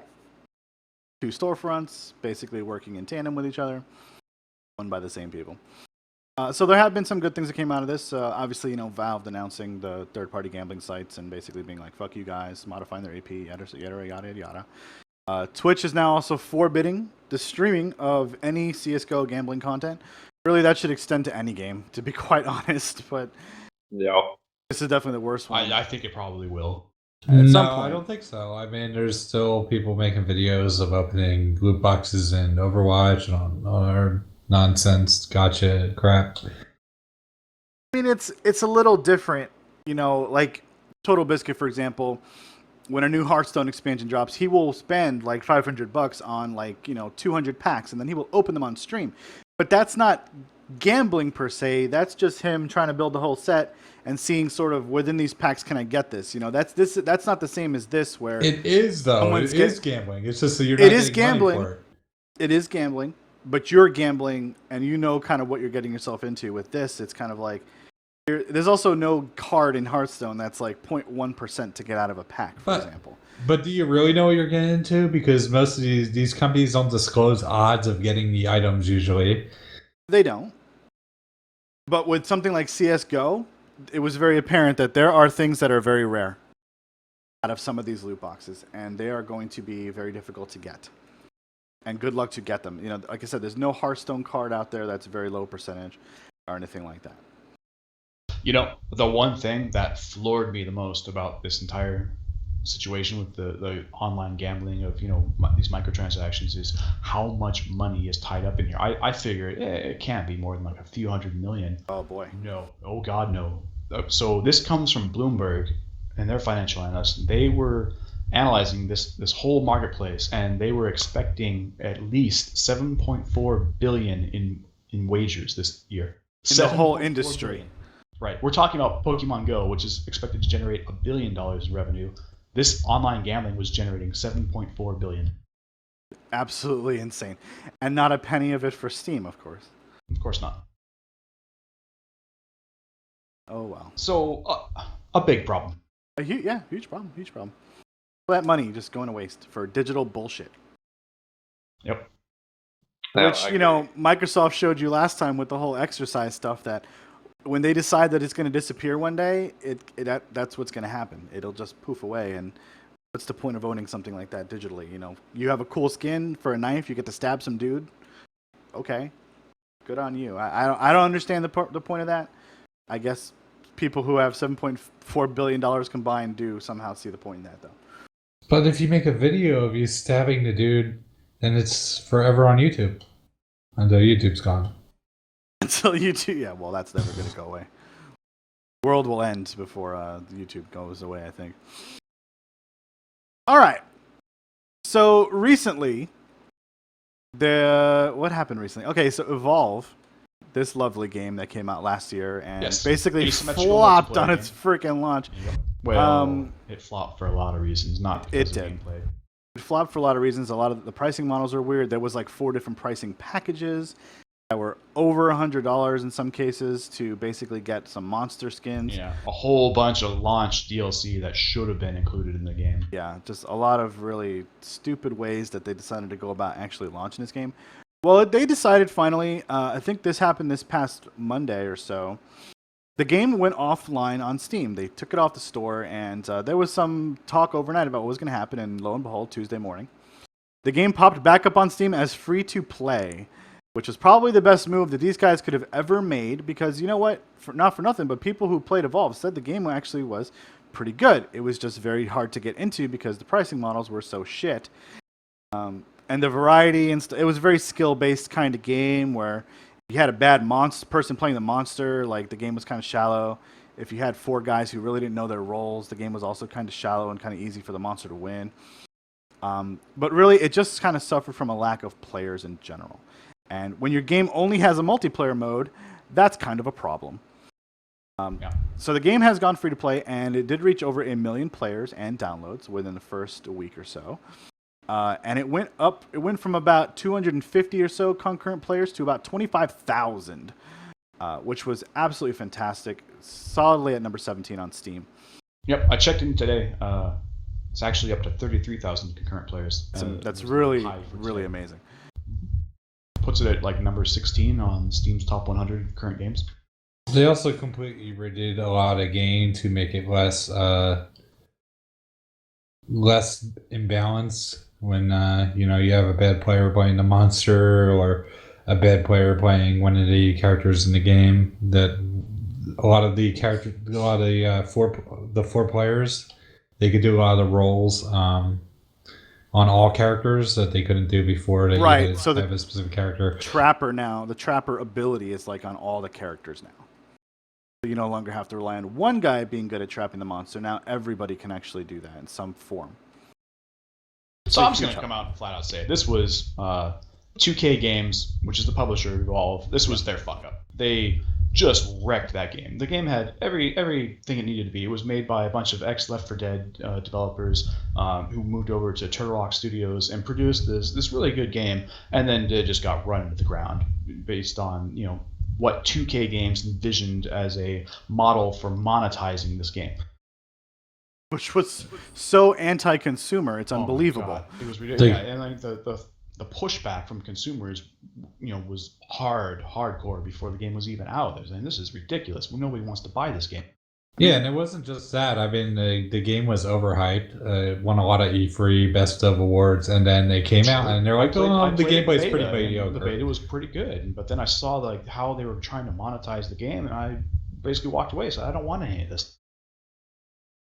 The asymmetrical multiplayer stuff is already a difficult thing enough to balance, but when you're limiting the amount of players who can actually afford to buy in to being able to play the different monsters, which really adds to the thrill of the multiplayer experience, then you're also limiting what the people who aren't playing the monsters can play, and then you kind of lose interest because everyone can only afford kind of one or two different monsters. You kind of already figured out how to play those. You have a set team, and so the player base diminished down to nothing for a game like this, which cost them a lot of money to put together, promote, build, advertise for, all that kind of stuff. And I mean, right away, within a month, we saw this game sort of come and go. It crashed and burned really, really fast, and it was a shame because the game actually looks really nice and had a good idea behind it. It had pedigree in the development, and then the publisher kind of did what they did, and it's good that they're back in a way because this also gives people another game to play on a fun game night, to get into this game and start earning your way to new skins and stuff like that. And if you did buy, the original Big Founders Pack, you are getting reimbursed in some way by getting all the skins that you have access back to and all that stuff like that. So they're trying to make good now, and I just hope that it's not too late, I suppose. The game looks okay. No, I mean the fact that the amount of players is increasing steadily is a very good sign for them. It really is. Like I was surprised at all this. You don't. Good. No, you don't see a lot of second chances in games when the public gives it a second chance. I've seen it exactly twice now. Yeah, and, especially with MMOs, like going from a subscription-based model to a free-to-play is almost like the death throes of an MMO. That's like the last thing you can possibly try. In this case, it made more sense because it's not an MMO. It's just an asymmetrical multiplayer game. Right. That really should have worked. I mean, when this game was on its way out the door, people were talking about how it could have flourished in a free-to-play model, but that wasn't what they wanted to do. And, players voted with their wallet and essentially said, listen, we're not going to play your game because you're trying to charge us like $120 to get all your content and skins. But that was too crucial to the game experience for us to be able to say, oh, I'm all in on this game. It's back. Evolve is out there. Lots of downloads, lots of people playing it right now. So it will not be difficult to find a match now. So go have fun with Evolve if you're into that kind of stuff. If you like Left 4 Dead, you probably like this one. Especially if you didn't give it a chance before. All right, what do we got up next? Here's the FCC stuff that has come down the pipe most recently. So we knew about this already, but apparently... Right. We discussed this, I think, back in April. Yeah. Why don't you take us into this one, actually, since you posted it up here. So back in April, there were accusations that Warner Brothers Home Entertainment had engaged in dishonest advertising practices with YouTube streamers, basically paying YouTube streamers for favorable reviews for the game Shadow of Mordor. And this was a no-brainer. I mean, the proof was there, and it was just a matter of time before the FTC got involved, and now we're finally seeing the fallout from that. So the FTC and Warner Brothers Home Entertainment have reached a settlement, which is, as far as settlements go, I think Warner Brothers got off light here. I think they did, yeah. Yeah, basically, they're going to pay some money, and they got told, don't do that again. Don't pay YouTube streamers to, give favorable reviews and not disclose. And the disclosure is what is the point of contention here. Yeah, so these viewers were told, you can't show bugs in the game. You have to edit that out of your video. You can't say anything negative about the game. You have to give it basically a glowing review all throughout the time that you're playing the game. And so, there's a lot of YouTube streamers that took this contract. Some that weren't offered it, but there are ones that were. One of them included PewDiePie, and his name comes up because obviously he's like, the big phenomenon on the internet and stuff. And the fact that he was explicitly mentioned in like the main document that the FTC published. Right. And he is considered a class of YouTubers called influencers. These are people that companies go to give their product and say, we want you to say amazing things about this. Here's a check for you. And those people are usually willing to say yes. But I think what makes his situation different is he actually did disclose that he was paid by Warner Brothers to the review. It was just in the roll down on his YouTube video itself. And that's one of the new guidelines that they're actually talking about. That's not really new. I think all of these articles about PewDiePie not disclosing and whatever and all that were just clickbait because he did disclose. He kind of followed the rules. He's less culpable here than most of the other people. Yeah, I agree. You're correct. He did disclose. However, while he definitely did disclose, he did not do so in such a way that satisfies the FTC's guidelines. These were guidelines put in place back in 2009 to deal with what the FTC calls like mommy bloggers that were taking money to speak positively about like child products basically and not disclosing it. And what the contention here is that it was placed so far down in the description that viewers had to click the read more to see the disclosure. It was not disclosed up front in video, and it basically required user interaction to see the disclosure, and that's the breaking point. That's why the FTC is calling him out specifically, saying yes, you did, but you really didn't. Like, I'm all for more disclosures and everything, and make sure you disclose everything and make it as upfront as possible, but then again, people need to be less stupid and actually read that stuff. They do. They need to scroll down, and they need to actually read it. He's a YouTube streamer, but he's turned his streams into a business model. And as a businessman, he needs to be aware that there are requirements for this type of advertising. And if he needs to consult with legal advice on how he needs to handle these disclosures in the future, definitely do. But we know that he makes a tremendous amount of money on these streams. Sure does. Yep. No doubt about it. I think the FTC rule is a little heavy-handed in this case. Like, if it's disclosed in the description at all, I personally think that should be satisfactory. You don't really have very much control, especially with the read more, because the size of the read more varies depending on the platform that you're viewing the content on. So it's like, unless you want to make the rule like it has to be the very first thing in the description. Like it's very nebulous what it means. So like to me, like PewDiePie, like he disclosed, in my opinion, he gets a moral pass on it, maybe just not a legal one from the FTC. I do disagree with you to some extent, where you're saying that the size of the description area varies. Like I'll straight up flat out tell you now, on a PC it's 3 lines, and then you get to show me more. And on mobile, you don't see that at all, actually. You don't even see that at all on mobile, correct. So if you're intentionally or maybe unintentionally burying that farther down, that's where the problem is. Well, yeah, but in mobile where you don't see it at all, like what, you don't see it at all. Like there's no opportunity to comply. Well, you don't see the read more is what you don't see. You go look at like reviews on Amazon where people have received a product at a discount or for free. Like I know Amazon's policy is that's the very first thing you disclose in your review. You say I got this product at a discount or for free. Like and that needs to be something that happens here on YouTube. Let's not say things like verified buyer on Newegg or Amazon, like you bought it from their site and stuff.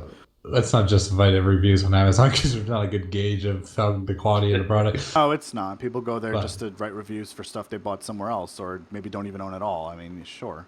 But it will get annoying if this becomes a thing because you will have to hear a fucking disclosure on every video, which will just be obnoxious. No, I don't want to waste. You just put it in the beginning splash. It's not that difficult. I received money for my review of this product, basically, and these are the conditions, and you can just throw it up on a splash screen and people can read it. That's it. And if they're saying you have to say it in the video, that's a whole nother story. It's not that difficult. You can roll it into your description. All right, guys, I'm here to talk to you about Shadows of Mordor, this great game that Warner Brothers actually really wants me to tell you about. So they threw me a couple bucks and they gave me a free copy. Go. Like, that wasn't hard. And here's the sad part. Shadows of Mordor was a really good game. Ain't that They some didn't shit? need to do this. You know, Warner Brothers has such a... I don't think, number one, they even know when they have a good thing on their hands. Because this game was absolutely fantastic. This was like in my top 3 in 2014? Yeah, 2014 came out in we talked October. about it all the time on the podcast. It was an an amazing game. Award It was an nomination. amazing game. Yeah, and it was a game that didn't get enough advertising from Warner Brothers either, because I personally thought this game was going to be shit because it seemed like shit on the trailer. It looked bad on the trailer. You're right, because I was hesitant on getting it too. Then I ended up getting a big discount on it because I had a coupon somewhere, and I adored this game. I was like, wow, this is like the Assassin's Creed game that I would actually play and played. Yep, I agree on that one. I loved it too. Good fucking game. And, you know, fuck Warner Brothers, man. I don't know. I mean, they're not even putting shit on PC anymore, so whatever. But they're off my radar at this point. Yeah.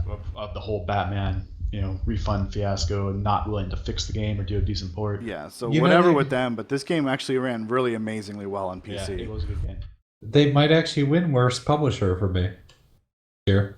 You know what? They're a possibility. Yeah, they're grabbing at that They were a trophy this year. strong contender last December, if I recall. We may have sealed the deal this year. All right, so that's the whole business with the FTC. Anything else you want to add before we move on to the last bit of news here? No? Okay. So, I'm going to have to lead off on this one. you sent us a pretty cool article this past week that I was long, but it was totally worth the read. Why don't you tell us about it? Yeah, there were a couple. So there was a Kickstarter not too long ago, but this gentleman wanted to set up the Museum of Art and Digital Entertainment, and this is up in the Bay Area of California.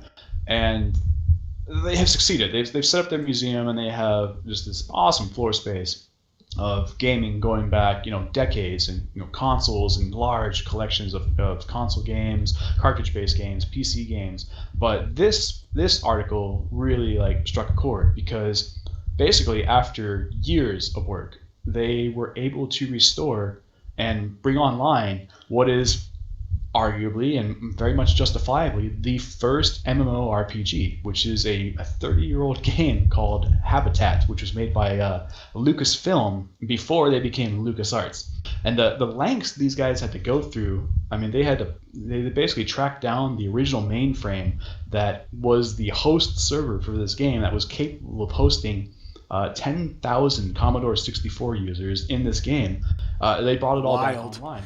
This is For the 80s? That's crazy. This is the 80s. 10,000 people on Commodore 64s were able to engage in this MMO game, and they brought it back. I'm going to dispute that term. First Okay. game with Virtual World and Avatars, and I'm first gonna say game with... first graphical MMO. Yes, that's correct. That would be probably accurate. Right. There were many MUDs, Yes, multi-user from dungeon environments. 1978 on. They were text-based, but this was the first graphical MMORPG. Good old Telnet clients. Can't forget about them. Nope. Telnets and BBCs, or BBSs, I'm sorry. We had them back then. To me, this was a crazy accomplishment, because it is by modern standards, if you're a programmer and you want to go back to old mainframe code, that shit is completely alien. It bears no resemblance to anything. These people had to go through really great effort to teach themselves how to use this equipment, just to even get to the point where they could modify it. It's super impressive to me. Yeah, I mean, that's the fact that they knew this game's existence, and they were willing to put in the effort and the money to actually track down that hardware, restore that hardware, because I'm sure it didn't work right. And there was repair tasks. This is insane. Not to mention the copyrights and the intellectual property bungalow that this caused, because it's been owned by 3 or 4 different companies, and there were stakes in AOL even in there at the time.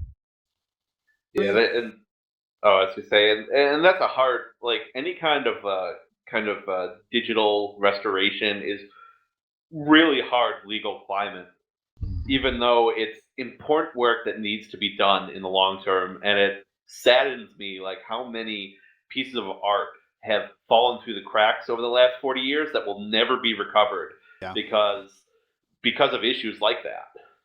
I mean, this thing was written in PL1 code and assembly, basically, and to find programmers capable of actually breaking that down and bringing it up to spec these days is a trying task in itself.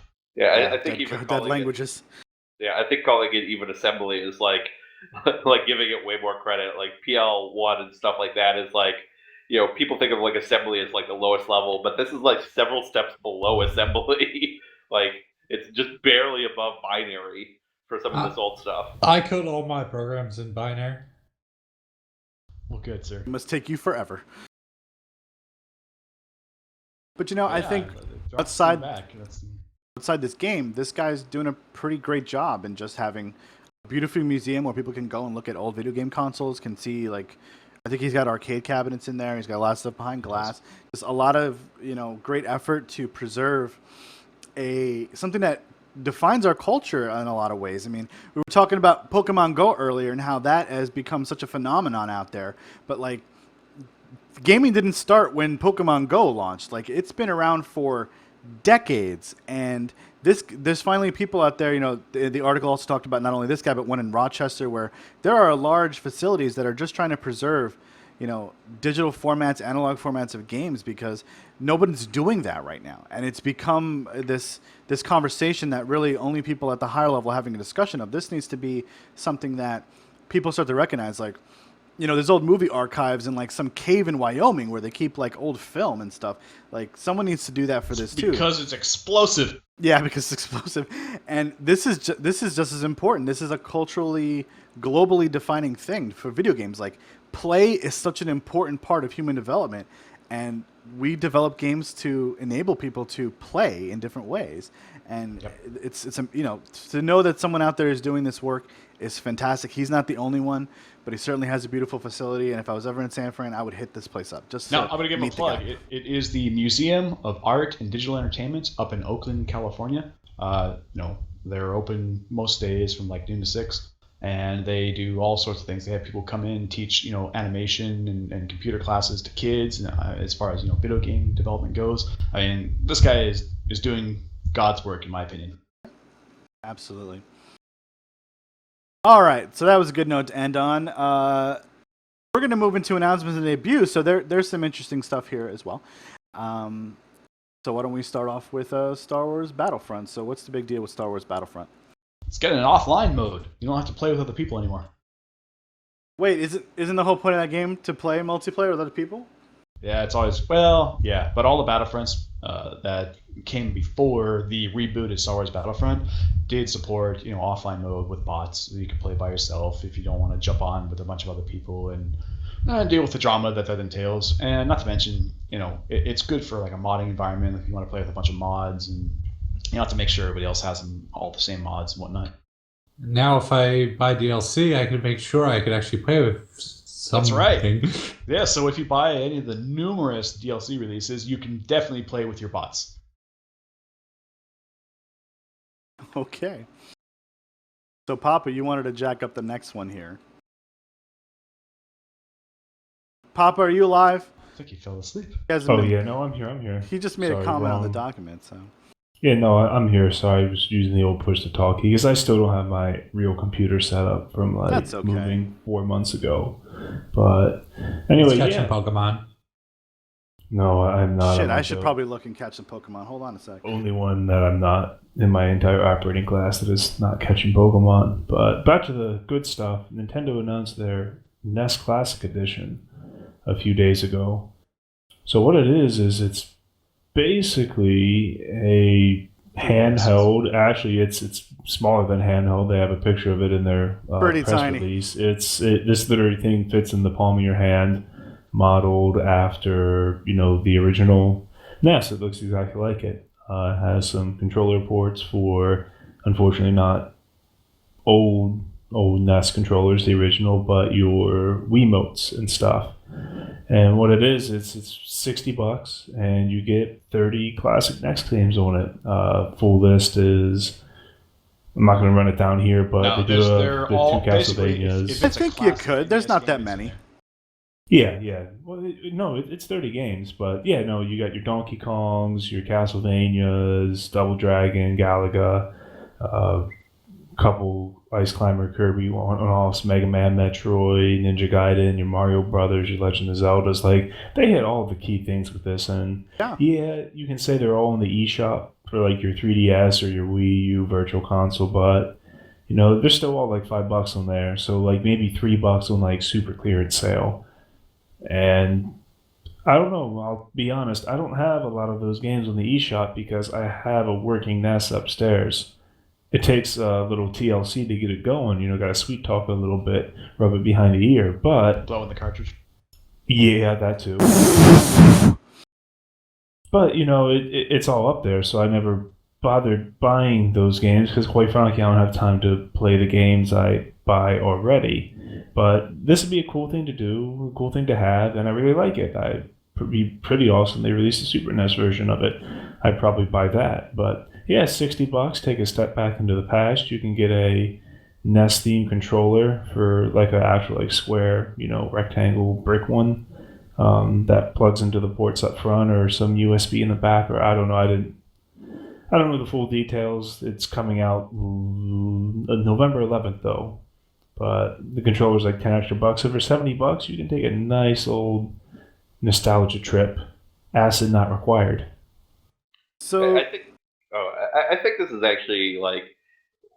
Aside from the fact that I agree with Pop on a lot of things, I like it. I think this is a really big indicator in Nintendo just like getting it right, hitting it out of the park out of nowhere. Like nobody saw this coming, and these things have been big. Like for other companies, like they sell really well, and this is probably going to be the biggest selling one of all time so far, like by an order of magnitude. And it's just like Nintendo, like what the hell are you doing, making good decisions? I don't get it.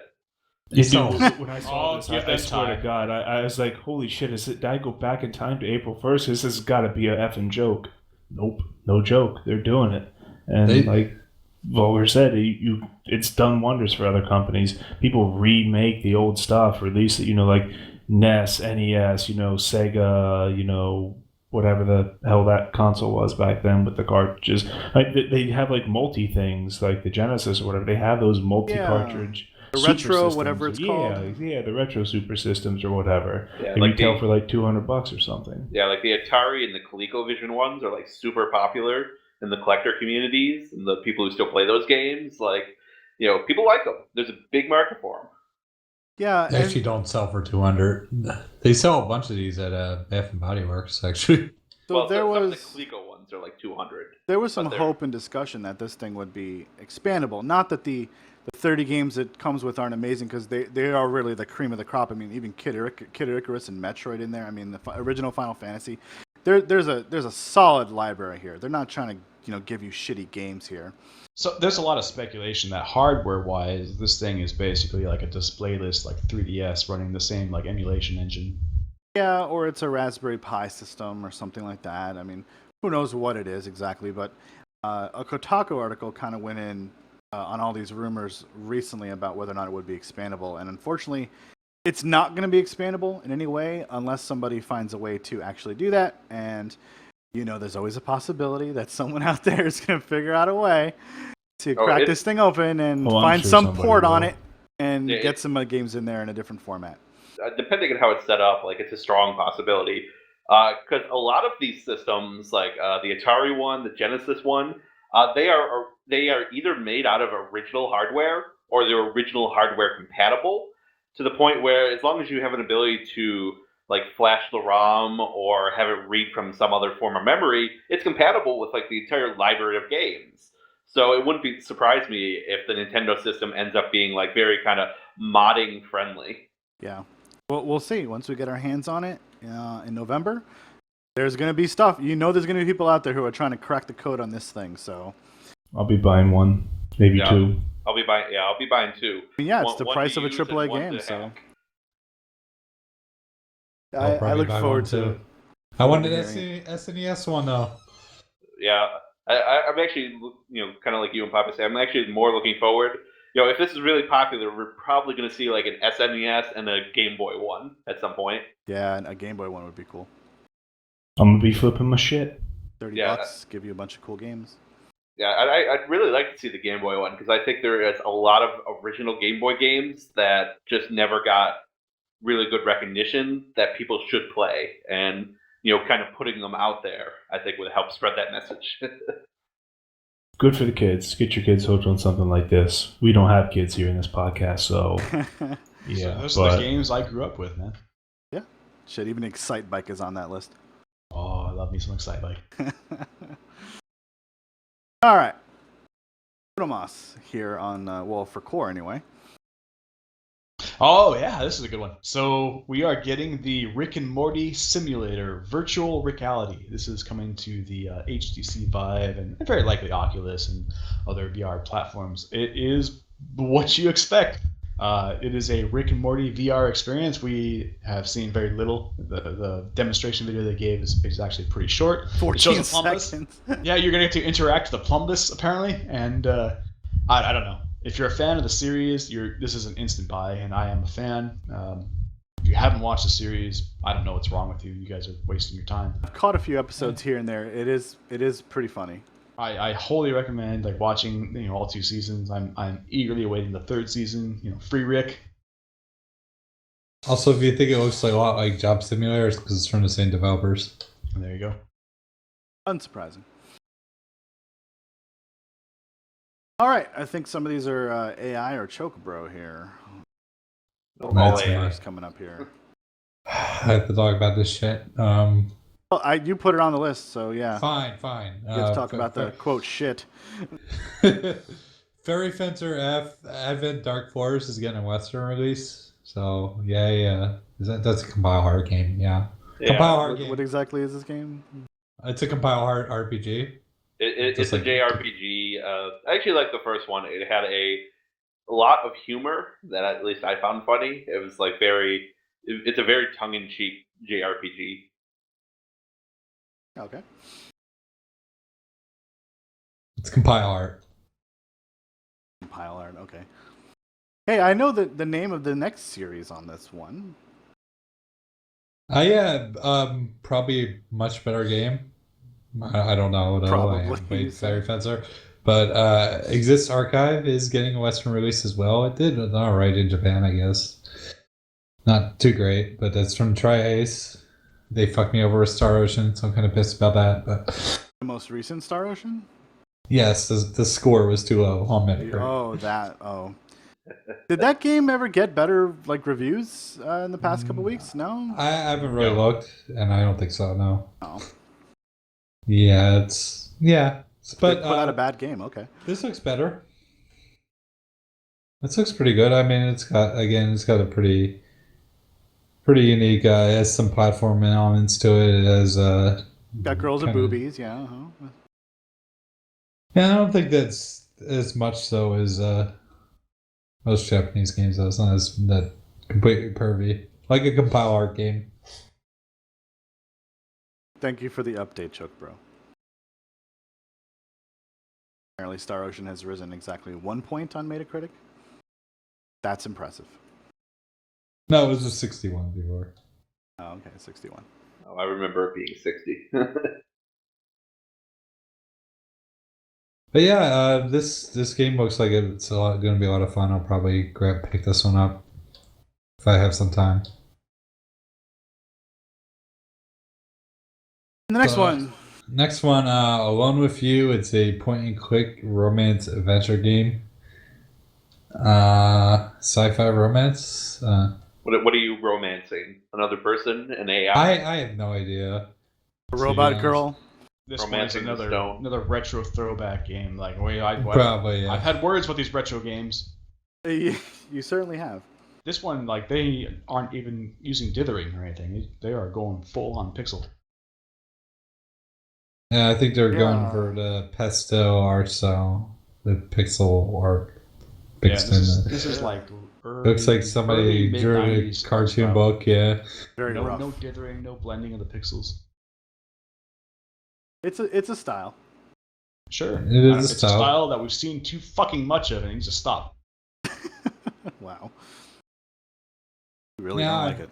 I don't know what I to know. tell this one. We've said we try to keep the cursing on the podcast to a minimum, but I get very passionate about these retro games. Yeah, but then Papa comes up in here. It's like F-bomb every fourth word because he's got a dirty potty mouth. Kiss your mother with that mouth? No. Terrible. I live with her. I barely talk to her. So I'm sorry. What the fuck? Yeah. Screw her. She doesn't like video games. She makes me sleep on her couch. Papa, That's your own fault. you're a nuke plant tech. It might be time to get an apartment. Whoa! I Yeah. graduated from technician. I'm Oh, an my operator apologies, now. A nuclear plant operator. You're an Yeah, an dude. I'm looking, NPO. that's okay. what I've been doing this whole podcast is looking for houses. Well, that's actually. good. And catching Pokemon. Nope, damn it, no Pokemon. All right, let's talk about the next game before we completely lose track. all right, who here played Shadow of the Colossus? I did, and Yep, I've been I watching this one. And I'm looking forward to it. Well, there's a Kickstarter that's paying homage to the game, and it looks really good. It looks I think very we good. talked about it a really long time ago. We saw a trailer of it, but it is now on Kickstarter. Is the Kickstarter over yet or not? It still has 19 days to go. Still has 19 days, yeah. Did it get funded yet? I haven't really looked. I haven't had time. I just got home from vacation. It has not got funded, but it would be surprising if it didn't get funded at its current trajectory. Yeah, Yeah, but this game looks really good. They're at $237,000 of $300,000 for their goal. That's pretty close. And I think I'm gonna back this one. Yeah, solid looking game. Looks nice. Very snowy. No, like that was one of the very enjoyable experiences I had on my PS3. Was getting the Shadow of the Colossus like remastered collection along with Ico. Yeah, and if you haven't played Shadow of the Colossus before, it's basically you fight one monster at a time, one giant monster, and you have to kind of use these resources to get on top of the monster and kill it, bring it down. Stab it in the special shiny place. It's very exciting. It's like Attack on Titan, if Attack on Titan had even bigger titans. I'm curious about the story because like there was a story in Shadow of the Colossus and then it unfolded and it was a very dark story. Yeah, it was real messed up. Like if you're paying attention. Yeah, I mean, if you're just going through Shadow of the Colossus and like I'm gonna kill some giant fucking stone giants, then you missed a good bet. Like there was a serious like dark story there. All right. Yeah, I'm very. So, I'm gonna fund this one. I think I'm gonna buy into it. Speaking of dark stories, Oh God. Not this. Oh dear. yeah. Game of the year. Why do every you year. put this shit on the fucking document? So, Criminal Girls 2 is getting a Western release because we all asked for this game, obviously. Oh yeah. I know I did. Yeah, me too. I mean, But when the online it's- petition strolled in, I definitely said yes. I want this game. But I wanna preface this with it's NISA and they censored the shit out of God, games. This game was there's a screen that says, "Are you strong enough to reform these girls?" Yeah. Yes, I It's, am. Yes, I am. Do is- you like preteen girls and do you like them to be real bad? This is the game for you. Baby. Real bad. you have to basically punish them to make them behave. It's a very simple RPG otherwise, but you punish them with, of course, fetus spanking mini games and torture and everything like that. But Banking minigame. yes, This of course, this it's is a video day game, yes. one It's for a video me. game. Day one. Okay, but yeah, it is Nippon Ichi Software. So if you're expecting like the full version of the game, this game will be censored a lot. Here in the So west. just fair warning.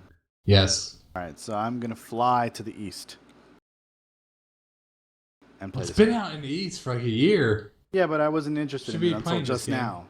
Now that I'm watching this compelling trailer, No, I'm not all that interested in spanking anime girls. I missing don't know, out, maybe man. Well, that's maybe your I'm problem. the statistical outlier. You fall outside of our 2 standard deviations. Clearly.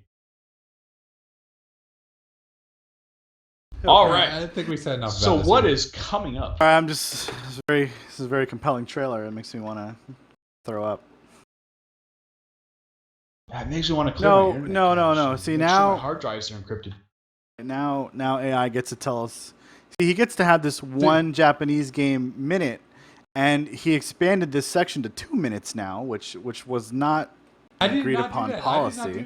I did not do that. And I'm pretty sure the last game was also some Japanese game or whatever. All right, But he's going to talk about the one damn game. That got a Western release, so this is not in the West yet. Right. The caveat to all this. Yes, the rules. This is Utaware Ru Mono, which And what does means that the song that begun, I believe, or something like that. The song that begins. Close enough.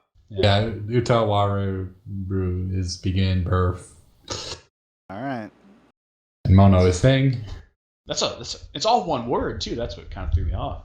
It's like Yes. on like the long words list. Yeah, they get long. No, they have very long words in Japanese.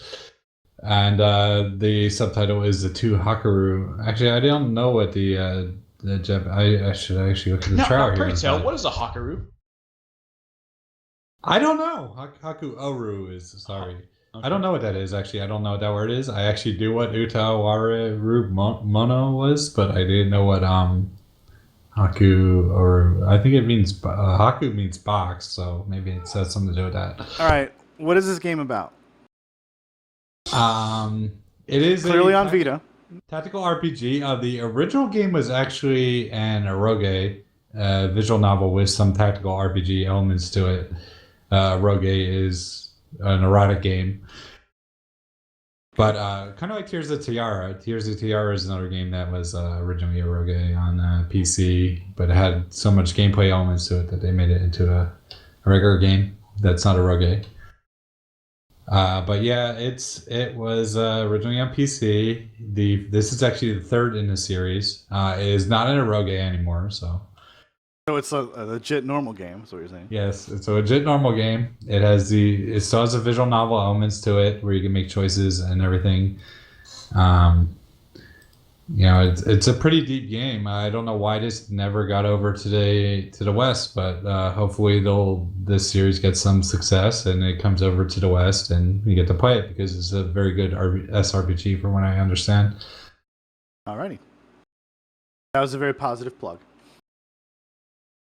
Yeah, I trying to put the positive ones in there, but eventually we'll get to the dirty, crappy stuff. Eroge. The eroge, yeah. Okay. All right, so we're going to talk to you guys about the upcoming games between July 17th and July 31st, which leads right up to the next podcast. Oh my god! If you are an Xbox One player, you're screwed. You get nothing, good sir. Nothing. All right, so the first one Same up with here. a Wii U. I mean, but that's kind of expected by this one. How about Chocobro? You take the first two. I think I had I put up Or- first defense for us, so I'll cover that. Okay, you go. All right. I'll This take game it looks soon. fucking awesome. And I checked the Metacritic scores, and they're not all that great. But this is They're not all that a great. third-person shooter where you're battling like giant insects and like monsters in like a total like kind of urban like civic environment. And this game is just off the wall. This was a Vita game. I know, and like it's already on PS4. It's coming to PC on July 18th.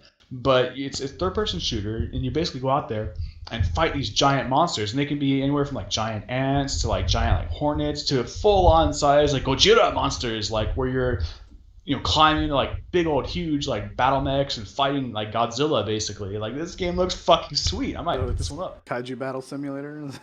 Basically, It's basically Starship Troopers with a mix of Godzilla. kaiju. Yeah. Oh, that's interesting. Okay, all right. This game's insane. There's like 800 weapons you can use. There's actually been some really this is like a cool classic game right here. It has some positive, but it also has a lot of jankiness and tech issues that I mean maybe it's not as present on the PC version. Hopefully, if it's a decent port, which I doubt. Dude, But it looks genuinely fun. I want to play this game. we should play some multiplayer. Scratching your MechWare online itch in some It way. does. It covers the cover. It does. It Yeah, covers the okay. giant robot lust. All right. Alright, Japan. That's Earth For Defense the Force MechWarrior. 4.1. 4.1. Oh yeah. The Shadow of New Despair, or if you could do it in Japanese, The Shadow of New Despair. Hey, that's good. Yeah. It's only a little racist. That was good.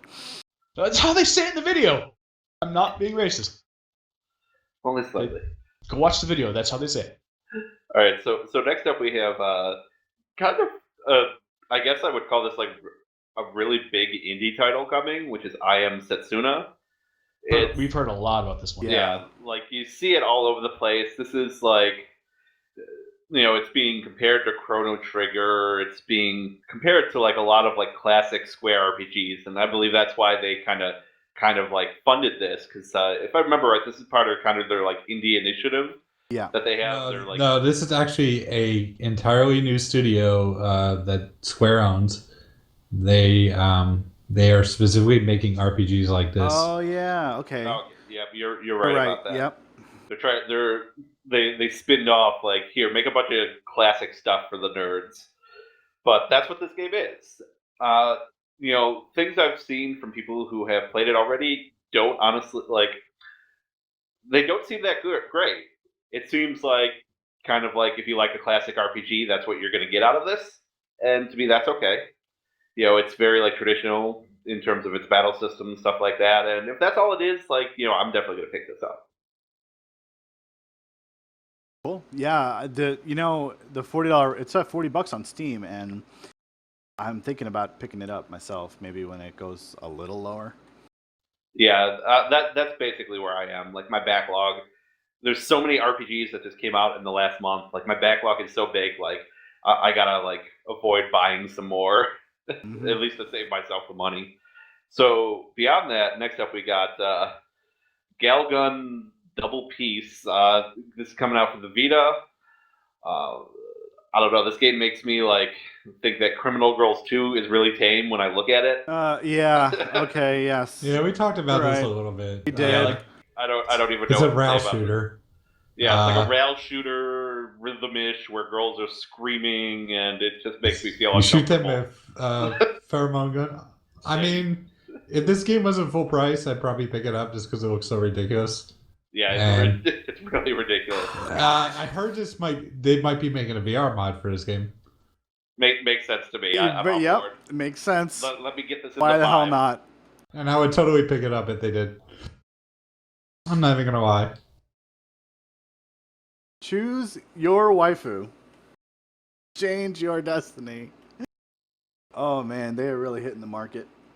on This Yep. one. This is Whatever like- market that is, they got it. Yeah, this is not getting censored at all for the Western release, so there's that. Always support that. Gosh, these games, I tell you, I don't even know, man. I'm like very anti-censorship, and this game is like a good argument against my position. When like our civilization bombs itself into destruction, and aliens come here, like 3,000 years in the future, and they start to uncover evidence of like the digital age and gaming. The aliens will be playing the shit out of this game. These They'll are the be kinds of ranking. games that they're gonna come across in the archives and be like, what the hell? This was the beginning of the fall of mankind. Dating sims and pheromone guns and all these other kinds of things that are happening. They're gonna pinpoint it right to this. I don't have anything to say about that game. Like, nothing good. The only thing you had to say was nothing to say about it. Like, again, I'm going to delete my browser cache and encrypt my drives. Yeah. I just view all this stuff in incognito mode because you never know what the government's watching. But this guy's into some weird shit. Well, I don't VPN up when I'm doing podcasting, so. Okay, you know what? How about Papa? How about you do the next one here? I don't know if The Papa's next played this one. Starbound? Yeah. I played it. I don't think Papa has. No, I don't think I haven't, but... Well, then I guess I know Cora's what talking it to us is. about Starbound. Pretty popular game. It is. It's been in early access for a couple of years now. Forever. It is officially coming out of early access on the 22nd of this month on PC, Mac, and Linux. They are planning PlayStation 4, Xbox One, PS3, and Vita later, but this one is a side-scrolling Minecraft game. That's the best way I can describe it. It's So, Terraria. It's Terraria with space elements. You have a spaceship. You can travel between planets, and you basically mine those planets for their wealth and build stuff to go kill the inhabitants of those planets in true Star Trek style. How long has this game been in develop? Like Years. available Like I said, for 2013. play? I think I started. I picked up early access like 2014, 2015. That's fun. Yeah, I remember a lot of the it's chat guys fun. wanted There's me a to lot get of it. good multiplayer elements to it. I stopped playing it because it was just so volatile in its development, where they were constantly doing like server wipes and you'd lose your character and everything you built. So I'm hoping they're not going to do that anymore, so I might start playing it. It's got a story mode. It's got freeform multiplayer. It's a really fun game to play. It's not very expensive. You can pick it up on Steam real cheap. $15. It's cheap enough. Yeah, there's a few people in this community that play it as well. Right? So. It's a fun game. I think we skipped over one. Moon Hunters was getting a PS4 release. I heard. Accidentally went through that one. I heard Core really likes games like this that are retro style, and They're his favorite, I think. yes, I do believe so. But yeah, it's an action at least this one uses RPG. dithering on the pixels. So Yeah, it's got a bit few more unique, yeah, it's very pixelated. But more it's dithered. It's modern, I should say. Yeah, it's a very modern pixelated game. That's the best I can say. But it did release on PC in March, I believe, and it did not get great reviews, so I don't know what to say about this one. But it is you can play co-op. It's an action RPG. Play different classes. It's kind of like I guess the Gauntlet style beat 'em ups, but more Gauntlet, Castle Crashers, Magic Yeah. style. Yeah. All right, looks all right. Pixelated game and all that. yeah. This is a Kickstarter a while ago too. It delivered, I guess. Doesn't look bad. Some It looks way. like a your standard like twin stick shooter with like kind of magic elements to it. All right, so I guess we get to go on to Headlander now. The game you said was not a bullet hell? I said it's not a bullet hell. Okay. Disagree. All right, we're gonna I match don't up think here. there's.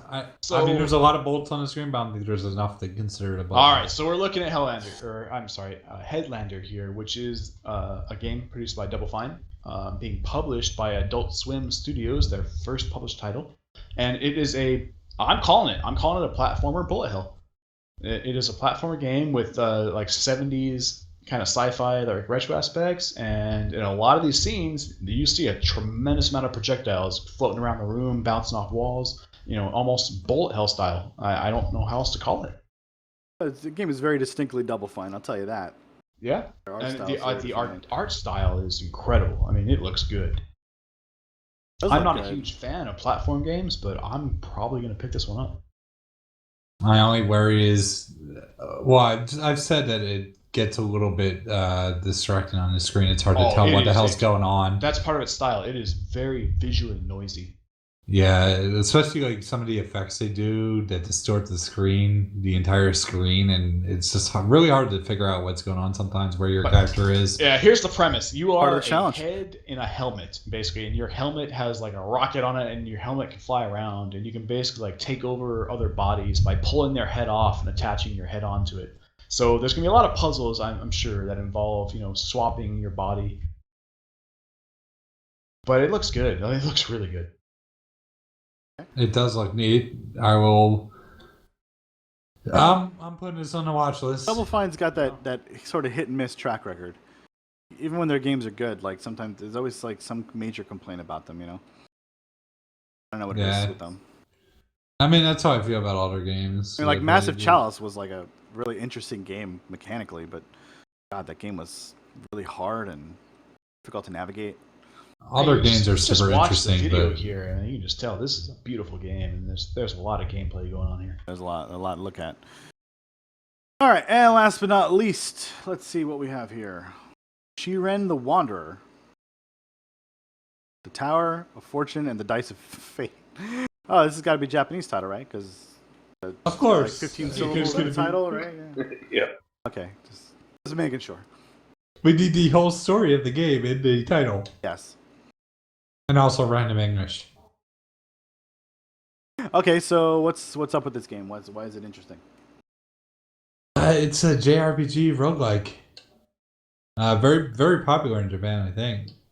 JRPG roguelike. Okay. It's relatively popular there.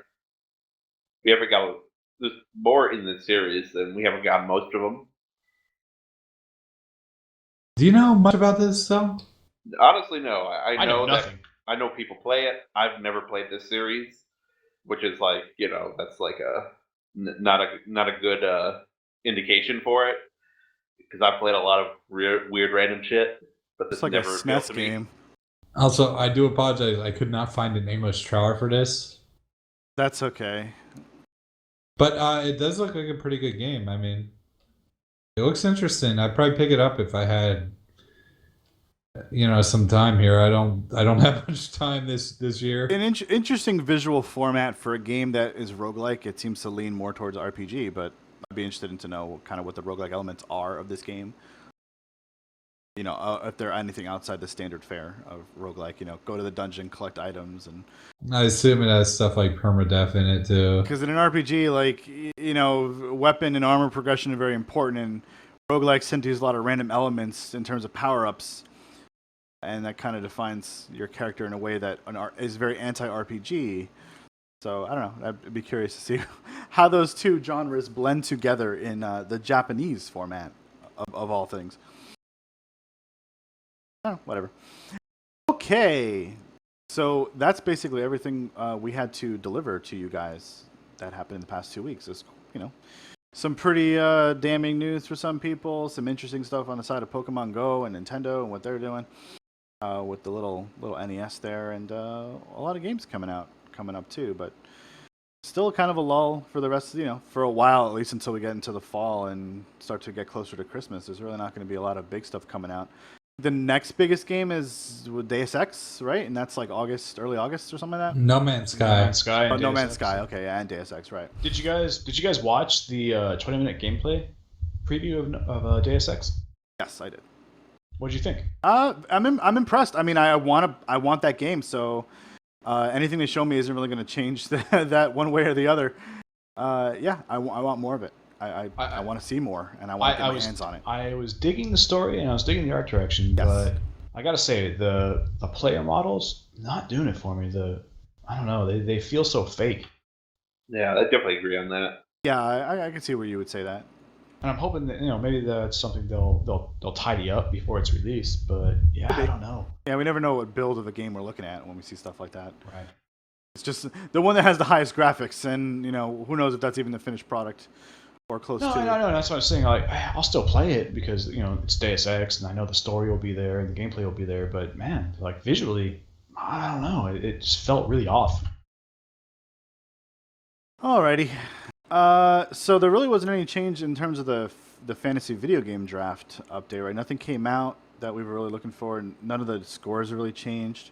I didn't even look at the scores, to be honest. Yeah, there wasn't anything that came out, and it may have changed a point or two. But yeah, No Man's Sky is the next big release. Man, I really did one of us take Deus Ex for the draft at all? I thought you did. No Man's Sky I thought it isn't was releasing till Somebody we'll talk about did. next podcast. Yeah, I know somebody took it. I can find it. I was pretty sure it was Cipher. What game? Which Deus game? Ex Human Revolution. Deus Ex Human Revolution. Yes, that was taken. It was. That was by. Somebody's got to have it. It's. Yeah, I'm checking. Yeah, that was you, Gray. Oh, okay, great. What's Fantastic. First round pick. All right, good. As well it should have Deus been. Ex Mankind Divided.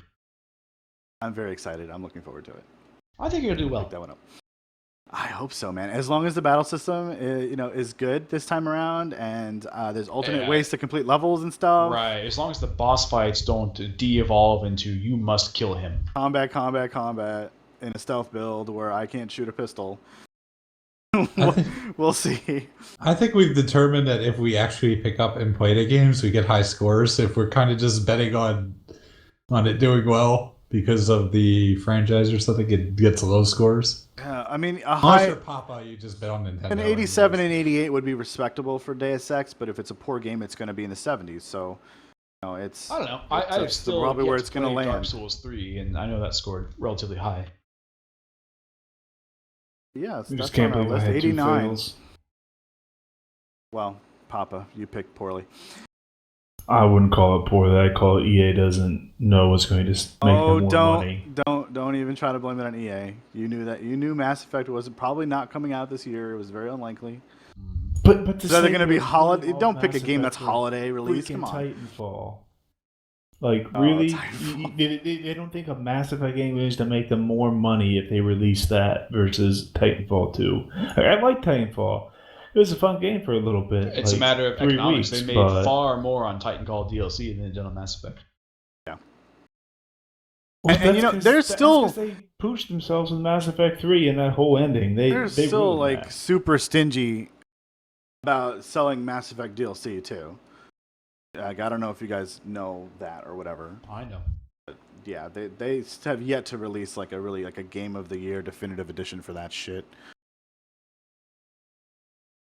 And that's bothersome, because I actually really wanted to play the Mass Effect series. That's kind of what ended up drawing me back towards Fallout Survival Mode, because I needed a game to play between now and Deus Ex, and I was like, well, I'm not going to replay all 3 Mass Effect games, I guess, so let's play this game I already have. I'm feeling very solid in my picks still, but You should. I think Seifer is probably going to take this one. It's Because I have 2 out there that are very iffy. What does Fine. Seaver have left as far as like games that he picked that haven't come out yet? Not many. Cuphead, that's August, right? Or end of August? Yeah, but that one's guaranteed. you haven't get a That one's release almost date guaranteed. yet. Okay. So that's the only one that I know is iffy on his, but it says 2016 everywhere. So, Whereas I've got Star Citizen, Squadron 42, and Planet Coaster, and both of those are very late 16, games. Yeah, that's rough. Persona 5 I think already Planet Coaster's failed going me. to make it. At this point, I'm not so sure about Squadron 42. Squadron 42 is actually a bit of controversy. I'm surprised they didn't put that on there. They've been, well... I mean, who knows? There's still a lot can happen in 2 weeks. You might get release dates for games that are on the list, and shit, we'll be back again in 2 weeks. No, but I mean, I get like bi-weekly email updates on the whole Star Citizen project, and for like the last month and a half, like I've seen nothing on Squadron 42, so I was like, oh, that's not good. It's time to post on Cloud Imperium Gaming's forums and ask the hard questions, Core. That's gonna right. ask for a refund. Get an answer. I'm going to email Chris Roberts directly. I'm a backer, and I demand to know when this game is coming out. But yeah, like I said, a lot can happen in 2 weeks, and we're going to be here to tell you guys all about it, hopefully, and you will tune in and listen to the show then, or hear it on your iPod or whatever the next day. That will be Sunday, July 31st, and it will be our 70th podcast episode, so that's cool. We'll make it to 70, assuming the world doesn't end between now and that day. If you like what you hear, or you've been hitting us up on Twitch, follow us on Twitter on impact_gamingcm, and you can find out when the show goes live, because sometimes, like today, we modify the timing of when it goes live and all that stuff because of real life obligations and whatnot. And you can also check out the full-length podcast video and stuff with the trailers we add in on our YouTube account at Impact Gaming Videos, all one word. And of course, you can listen to us on your iTunes podcast thingy, or, well, that's pretty much where you get us at by typing in IGC podcast or something like that. You can subscribe, leave us a review, and it comes right directly to your phone when we go live, as long as you open your little podcast app. I didn't introduce you guys at the beginning of the show, I realized, but thank you guys for coming. Core Contingency, and AI Monster, Chocobro, and Papa J for coming back, too. Work. Good to have you guys. It was a good discussion in this early afternoon. I'm sorry that we did it so early and you couldn't drink. But next time, we'll probably do it in the evening, and you can be as hammered as you want. Just don't go near any of those CSGO gambling sites while you're doing that. So, again, see you guys in 2 weeks. This has been the IGC Podcast, episode 69. And until the next time, guys, game on.